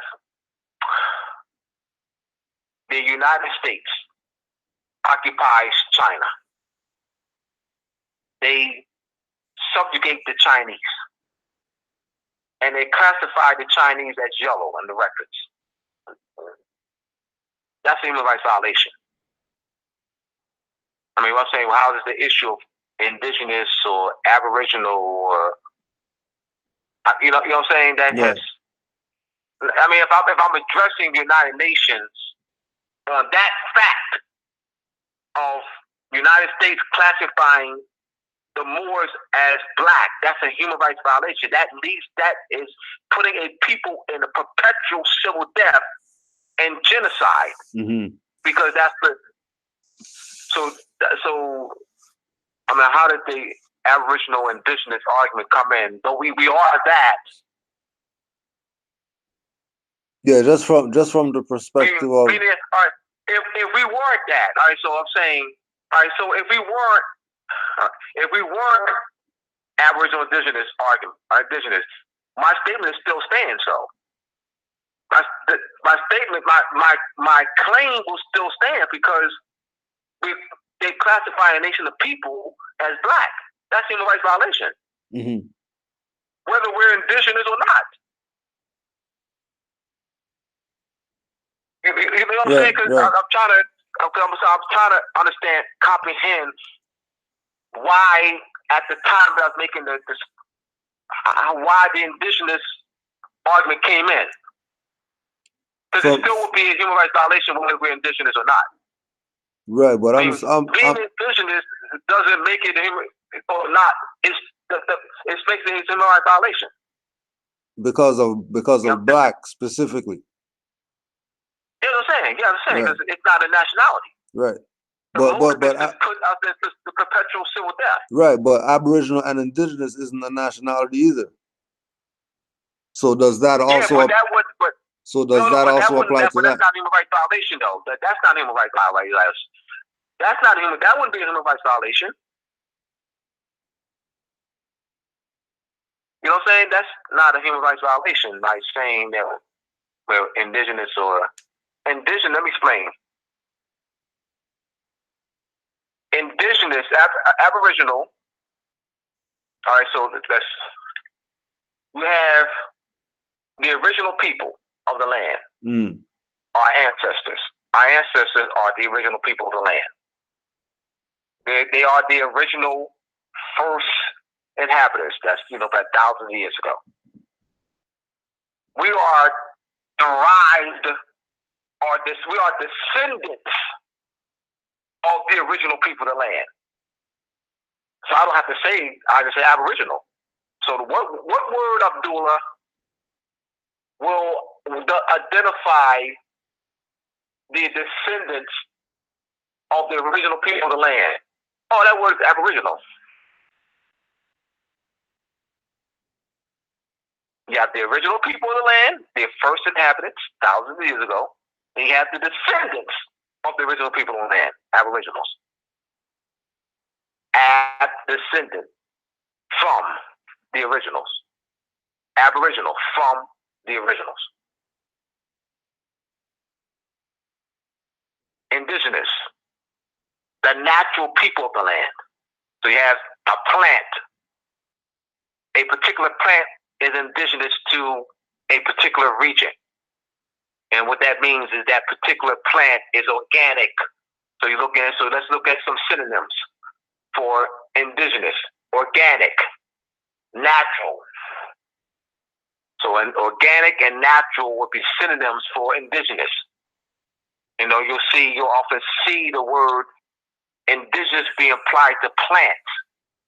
A particular plant will be an indigenous to a particular region. Everybody listening, I hope everyone was able to comprehend what I'm saying. I trust I was very clear as to explain the Aboriginal and Indigenous. I know there's been a lot of confusion about that. Anybody in the chat room needs clarification, further explaining, further explanation. Everybody's clear? Looks like everybody's Islam and crystal clear. Right on. Crystal clear. Right and exact.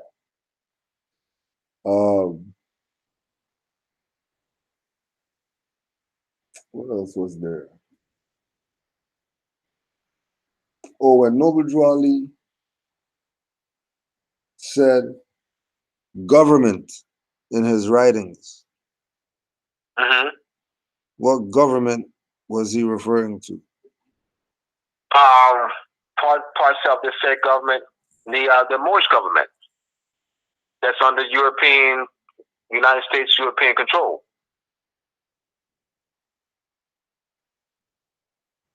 The government in which we live, which is the Moorish government, right?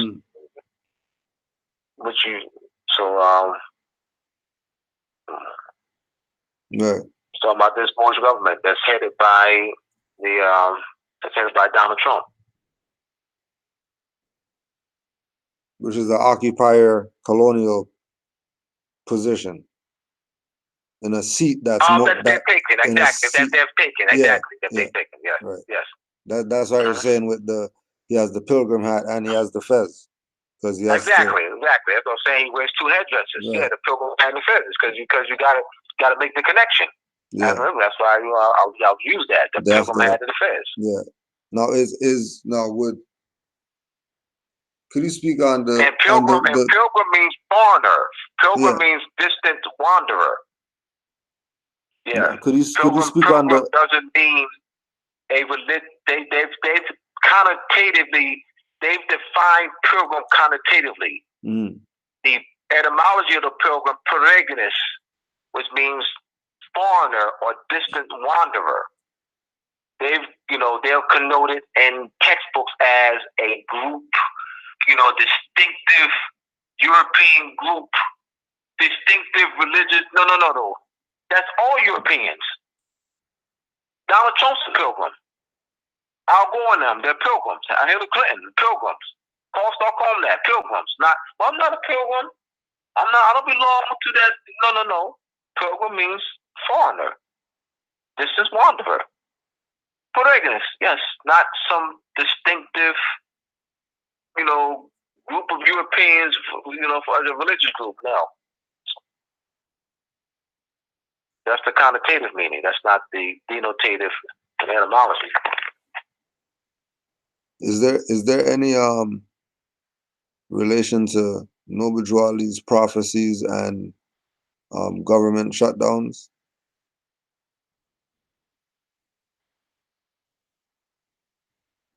Well, that's qualified.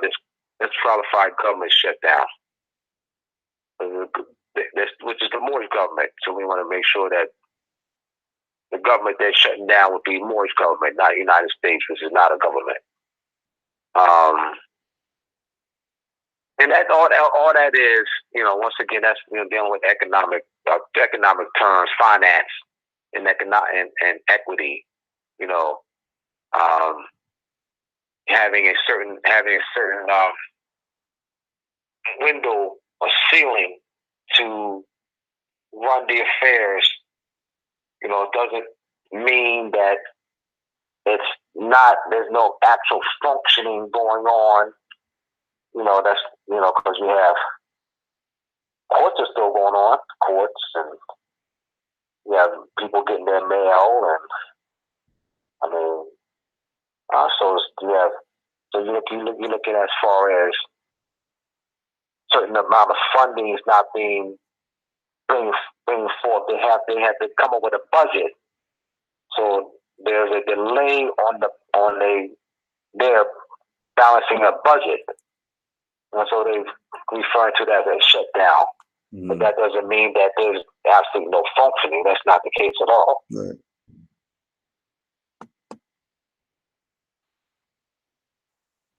And then that's a constitutional mandate. Balancing the budget. It has to be dealing with due process. Mm-hmm. Constitutional due process.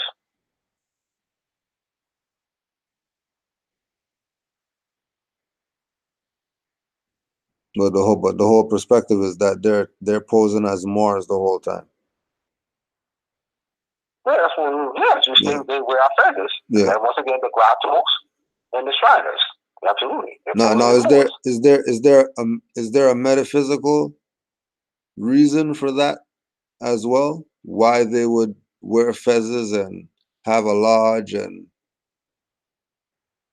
absolutely, because now we put our attention on them. Let's look at the metaphysical of their putting their face on the notes.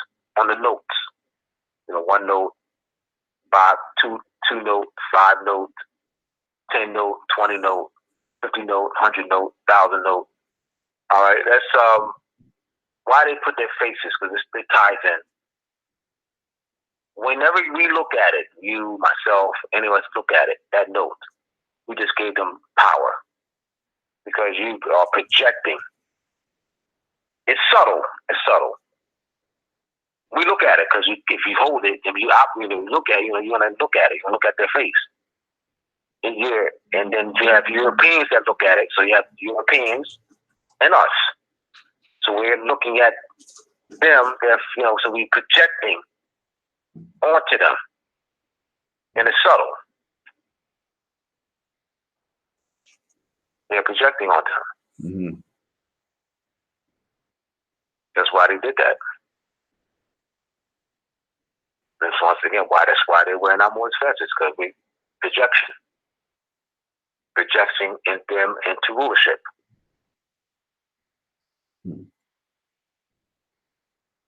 Absolutely. It's all metaphysical. I mean, there's no such thing as it's not being metaphysical. Hmm. Nothing's not. It's all metaphysical. our being classified as black is metaphysical. That's just the state of civil death, because that classification, does not, now because that leads us away from who we are mentally. All right. So there's a mental disconnect, and then that also gets into the gene pool, black. So mental disconnect from who we are.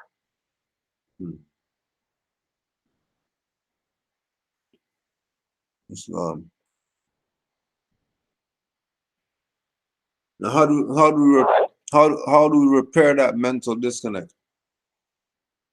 We're doing it. Exactly what we're doing. Keep doing what we're doing. Yeah. I try to kiss it, man. I try to kiss it. Continue doing what we're doing. Just on to that. We want to give honors to you for your time today. Thank you, brother. And we want to make sure that people support. Make sure people support in some type of way, right? So how could they, if it's PayPal or if it's books or whatever, how could they support you? How could they support you? Moorsandmasonry.org, MOORS, and the word and Masonry, MASONRY.org, moorsandmasonry.org. Right? Thank you for having me. And if any other questions, any questions in the chat room? Chat. He's putting it out there, chat. It doesn't happen often. He's putting it out there. So if you got questions right now, throw them up, and let's not waste the brother's time anymore, because he did great tonight. I know Morals had their pens going. No Morals had their pens going. Yeah, the Morals to saying, pretty much just thank you. Concepts, expand on some points, Yep. All right. Thank you again, bro. We appreciate it. Opportunity to reach out to our people. They got fed. Oh, they got one more put their hand question? up. All right. Yeah, he put his hand up. He put his hand up quick fast. Brother Don Combs Bay. Let's get your question. One question was when is the next book? Is there a next book? March. What I did was in June I took out chapter 3 of the Masonic Compass Square and the Connection of Measurement and Timekeeping, which is the chapter that deals with Venus and the Moon. So I made it a separate book. So we're looking to get that out in March for a time of Women's History Month. Mm-hmm. Right? Women's History Month, we have Mother's Day coming up in May. So Women's History Month in March and Mother's Day in May. So that'll be right in time for that. Okay. All right. So March. Mm-hmm. And like I said, that book is all that was part of the Masonic Compass Square book. It's just I decided to take that chapter out, make it a separate book, so that because I wanted to market that I felt that the Masonic Compass Square book would not market specifically to the sisters. I wanted to market something specifically for the sisters, which brothers will get into, but something that where the sisters will highlight the sisters, will highlight the women. Venus and Moon, I had the picture of a pregnant woman bearing a child. She's wearing a turban, and you can see that they have the child is cradled within the crescent moon and holding the 5-pointed star. And then in the background is the Asiatic version, the corrected, the ancient proper, the proper Asiatic Statue of Liberty. The proper, because I don't want it, because I was going to say Asiatic version, which would have been improper for me to say. Mm-hmm. The proper, the proper statue, Liberty. All right. Yeah, that's in the Liberty background. again. Yeah. We were talking about liberty yesterday in class. Yep. Yeah. The other question was, from your research, were the Moors amalgamated after, or were the Moors amalgamated into Roman rule after 1492? Amalgamated into Moorish rule? Into Roman rule. Were the Moors amalgamated into Moorish Roman rule? Yeah.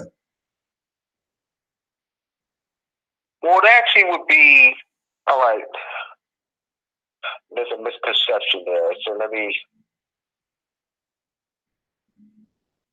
the original, the ancient people, the Aboriginal and indigenous people of what they call Rome, are us. The Moors are the ancient people of Rome. We are the ancient people of Greece. So let's look at Roman Greece. Let's just deal with those. Roman Greece.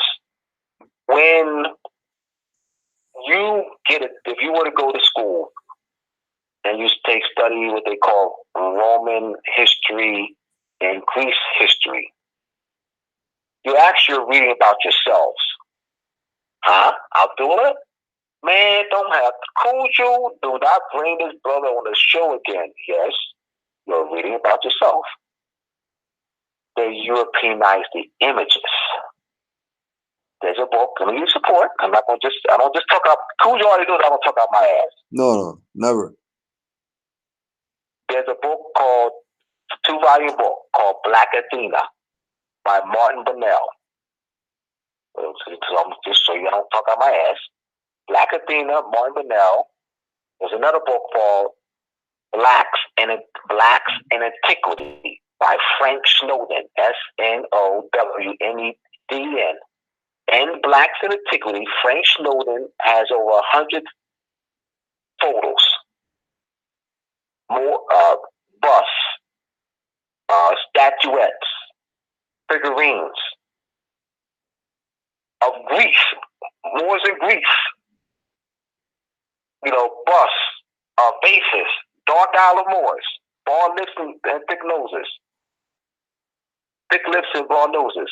There's another book called the Phoenician origin of the blacks, the Phoenician origin of the Scots,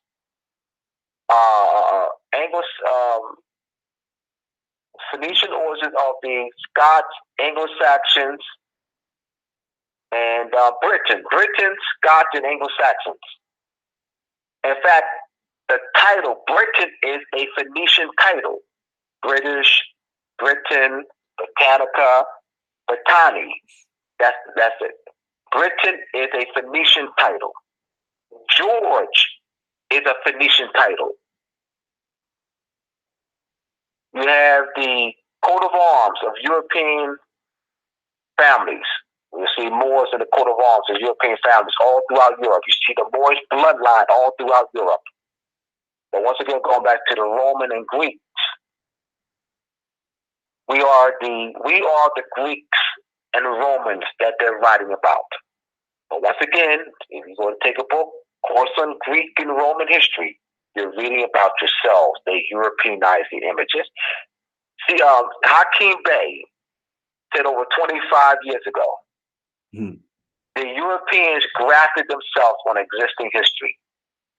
So that means when they say grafted, they've Europeanized, they took our place in history and Europeanized the images.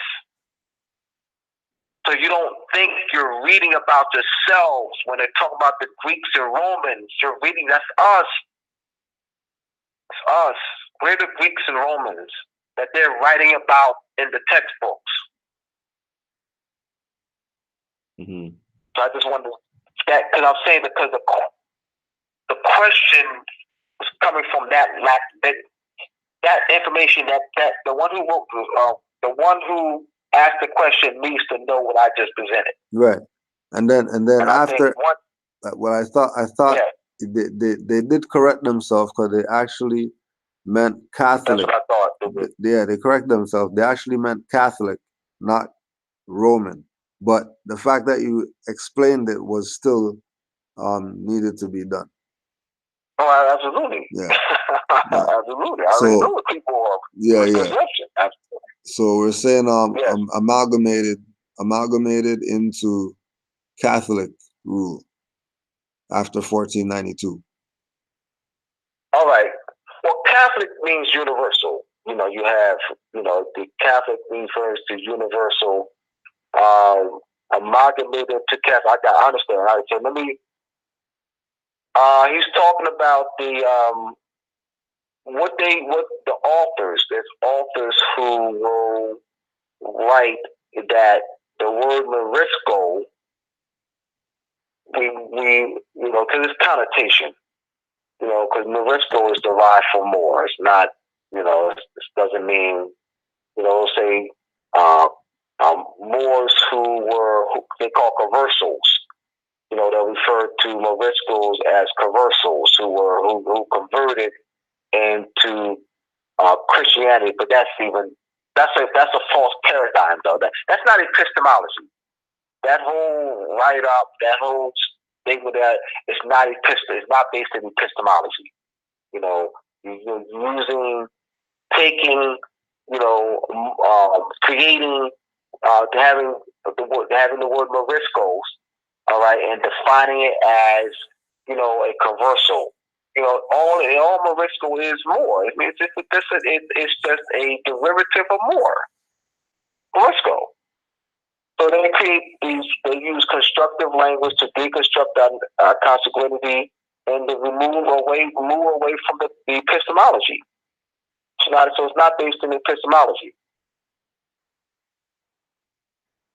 Mm-hmm. We have the amalgamation, of Moors all throughout Europe, and that's very clear in the coat of arms. You have the Europeans' names that are derived from Moor, whether it be Dutch, Danish, Swedish, Finnish, Finland, Denmark, France, England, Italy, Sicily, all throughout the southern Europe. You have this Moorish bloodline that reigns throughout Europe, and you see in the evidence is that is the beauty's European coat of arms, who are proud of their Moorish bloodline. Mm-hmm. They're proud of it. Yeah. They don't hide it. It's hidden here, not there.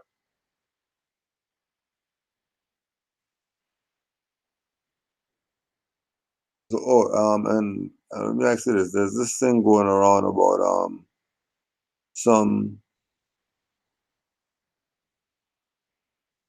the whole concept of the blackface and Europeans in blackface, and going to dressing up like Moors and doing a parade, and then people being mad at that and saying that it's racism. They have lack knowledge of the history. That's all. They wouldn't call it racism. They wouldn't be mad or call it racism if they knew the history. You ain't mad at it. I ain't mad at it. Why? What makes me different? Because I know the history. Is that a lot of that same history that you're talking about, the Moorish connection to quote unquote Europe that people would think is pale people? Absolutely. The Moorish rule of Europe. Not Moors are the Aboriginal. They're Aboriginal and indigenous. So like they say, well, because they say, well, to tell the European they should go back to Europe, like they'll say, well, you need to go back to Africa, and then we'll get mad and say, of course, we don't say go back to Europe, but I wouldn't tell them to go back to Europe. Mm-hmm. I wouldn't say that. Because that would imply that they're Aboriginal indigenous of Europe. Right. Which they're not. No, hear me out, y'all. Hear me out, y'all. Hear me out. Hear me out. To tell a European to go back to Europe implies that they're Aboriginal indigenous Europe. They're not. I'm no less indigenous here to Europe as I am here. I'm no less indigenous here as I am to Europe. If I were in Europe right now, if I was in France right now,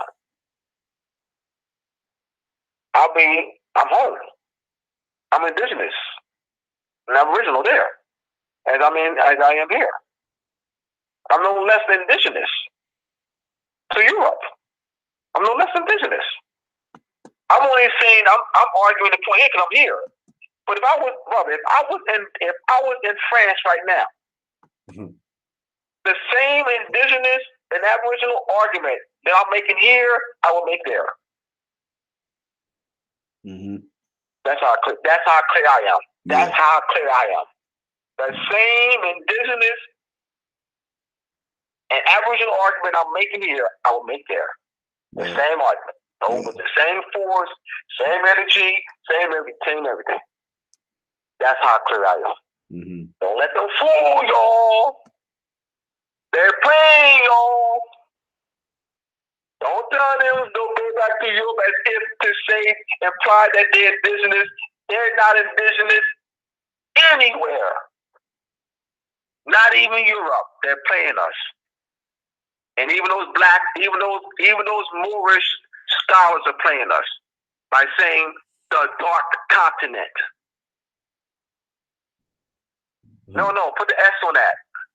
Hold on, why you keep saying the dark continent? Why don't you put the S? The dark continent. Right. Why you keep singling out Africa? I got a problem with that. I got a problem with these Asiatic scholars singling out Africa. The world. Don't single out Africa. The world. Why I got a problem with these African scholars giving Europe to Europeans. I got a problem with that. Huh? They're not indigenous to Europe. I'm saying that they're using a false epistemology. It's a false paradigm. It's the dark continents.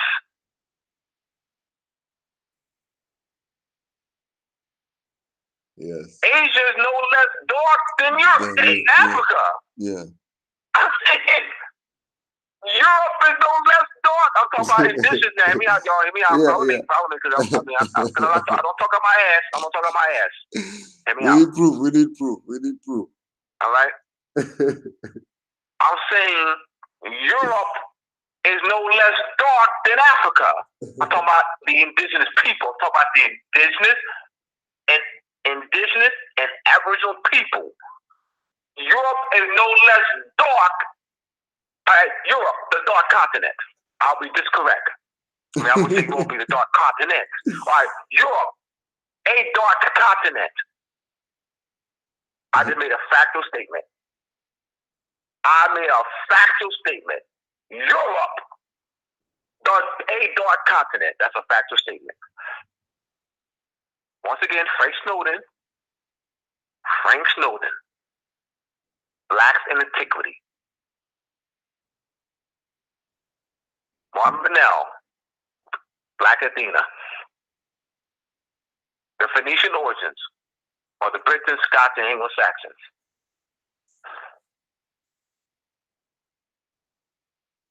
They give us a false paradigm. We don't even know that we're Aboriginal indigenous to Europe. And we think that Europeans are Aboriginal indigenous to Europe.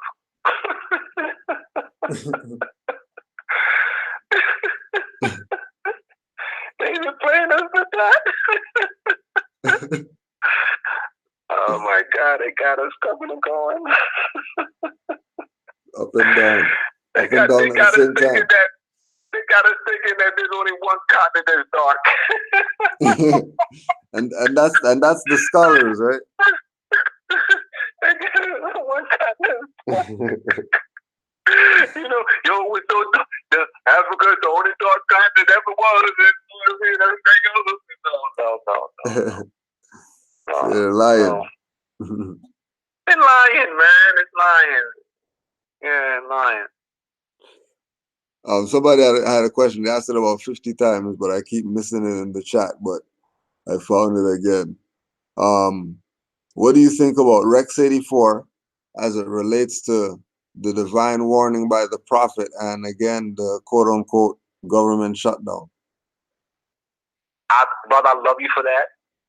I'm glad you asked that question. Let's go back to United States human rights violation. Now, United States colonial powers, they want to kill us, right? Up these concentration camps. They made no effort to teach us who we are. They have used us as a tax base,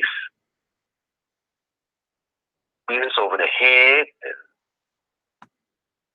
not made any efforts, commit human rights violations by continuing to classify it as black, Negro, colored.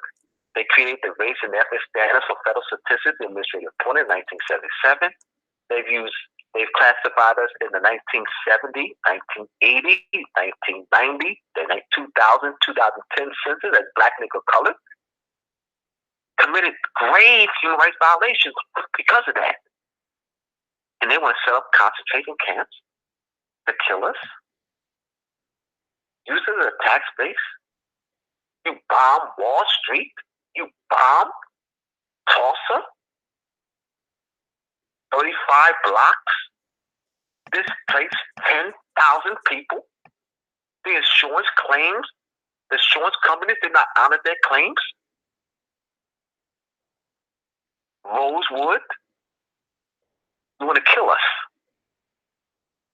Wholesale, kill us. And say that we're in violation. When you use us as a tax base, we go to schools, and there's no effort on the United States colonial powers to teach us who we are. Where's the Moorish Science Temple addressing this on a national scale? Raleigh didn't teach that. Yeah, they didn't teach that. Raleigh didn't teach that. Raleigh didn't teach that. Raleigh didn't teach that. Come on, y'all. Ineffective, man. We need an effective national body politic. The Moorish Science Temple is not it. I'm being straight up. Not it. It's a national body politic, but it's ineffective. The Moorish Science Temple is not the one. It's been compromised. It's under control of COINTELPRO. So we need to start calling it COINTELPRO. I know we say Moorish Science. I don't want to say Moorish Science Temple no more. I want to say COINTELPRO. Yeah, I'm not going to say Moorish Science. COINTELPRO.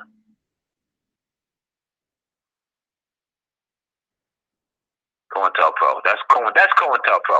I mean, let's be straight up. I mean, we can be not. I'm not gonna be naive. I'm not gonna. That's COINTELPRO.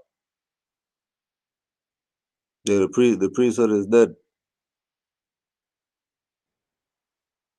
Say again?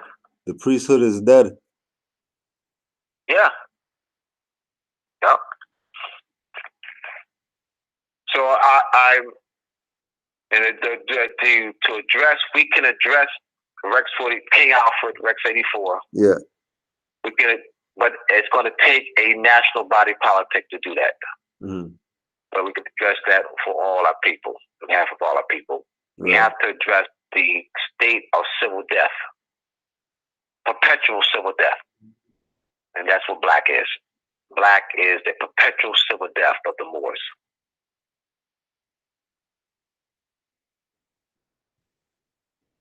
All right. Right.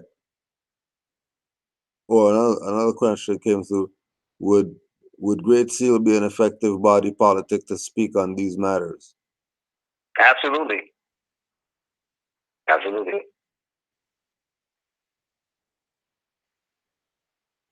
Islam, brother Abdullah. I will all the Moors go to the website and do some type of supporting, whether you get something to read, see if you can get, absolutely. I appreciate get something, it. Thank get you. two. Get two and give one to somebody else who wouldn't be able to get something. Peace and love to you again, Moor. Appreciate you for all you do. All right, people. All right, thank you. Peace. Islam, Moor. Peace.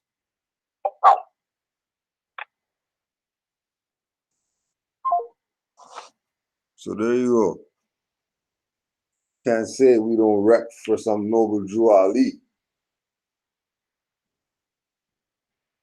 Can't say we don't rep for some Drew Ali. Talk about whatever BS you want. But Drew Ali is proud of you, Moors, and makes things manifest for you. Just because you're, whoever benefited from today, that's what I mean. Like, Drew Ali says thank you. There you go. Brother Abdullah El Talib Mosi Bey. Don't forget, go to the website, go support something. Go support something. Stop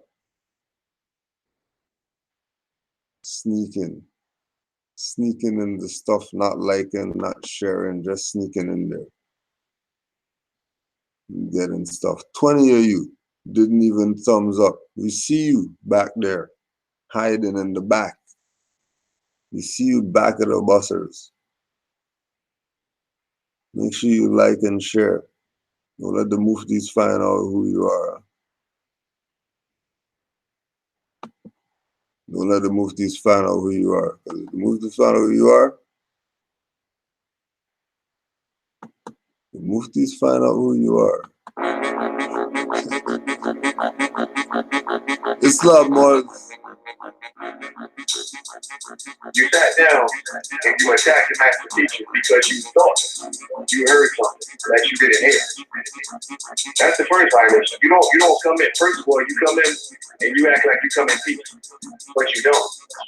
You got an agenda. Moors are men upright, independent and fearless. Dogmatized, dirty Moors, tongues cut out, left earless. Cause they never listen. Dirty Moors, keep up your slander. Wu-Tang torture in your ass, hot hangers. Kidnappers, dirty Moor, torture him like Saw. 3D, 0.5 or 1 through 4. Or get it like 5 or 6 with the fez on jigsaw. Leather face in a turban, rip dirty Moors lips off. Disrespecting the mother Raz Mariah Bay.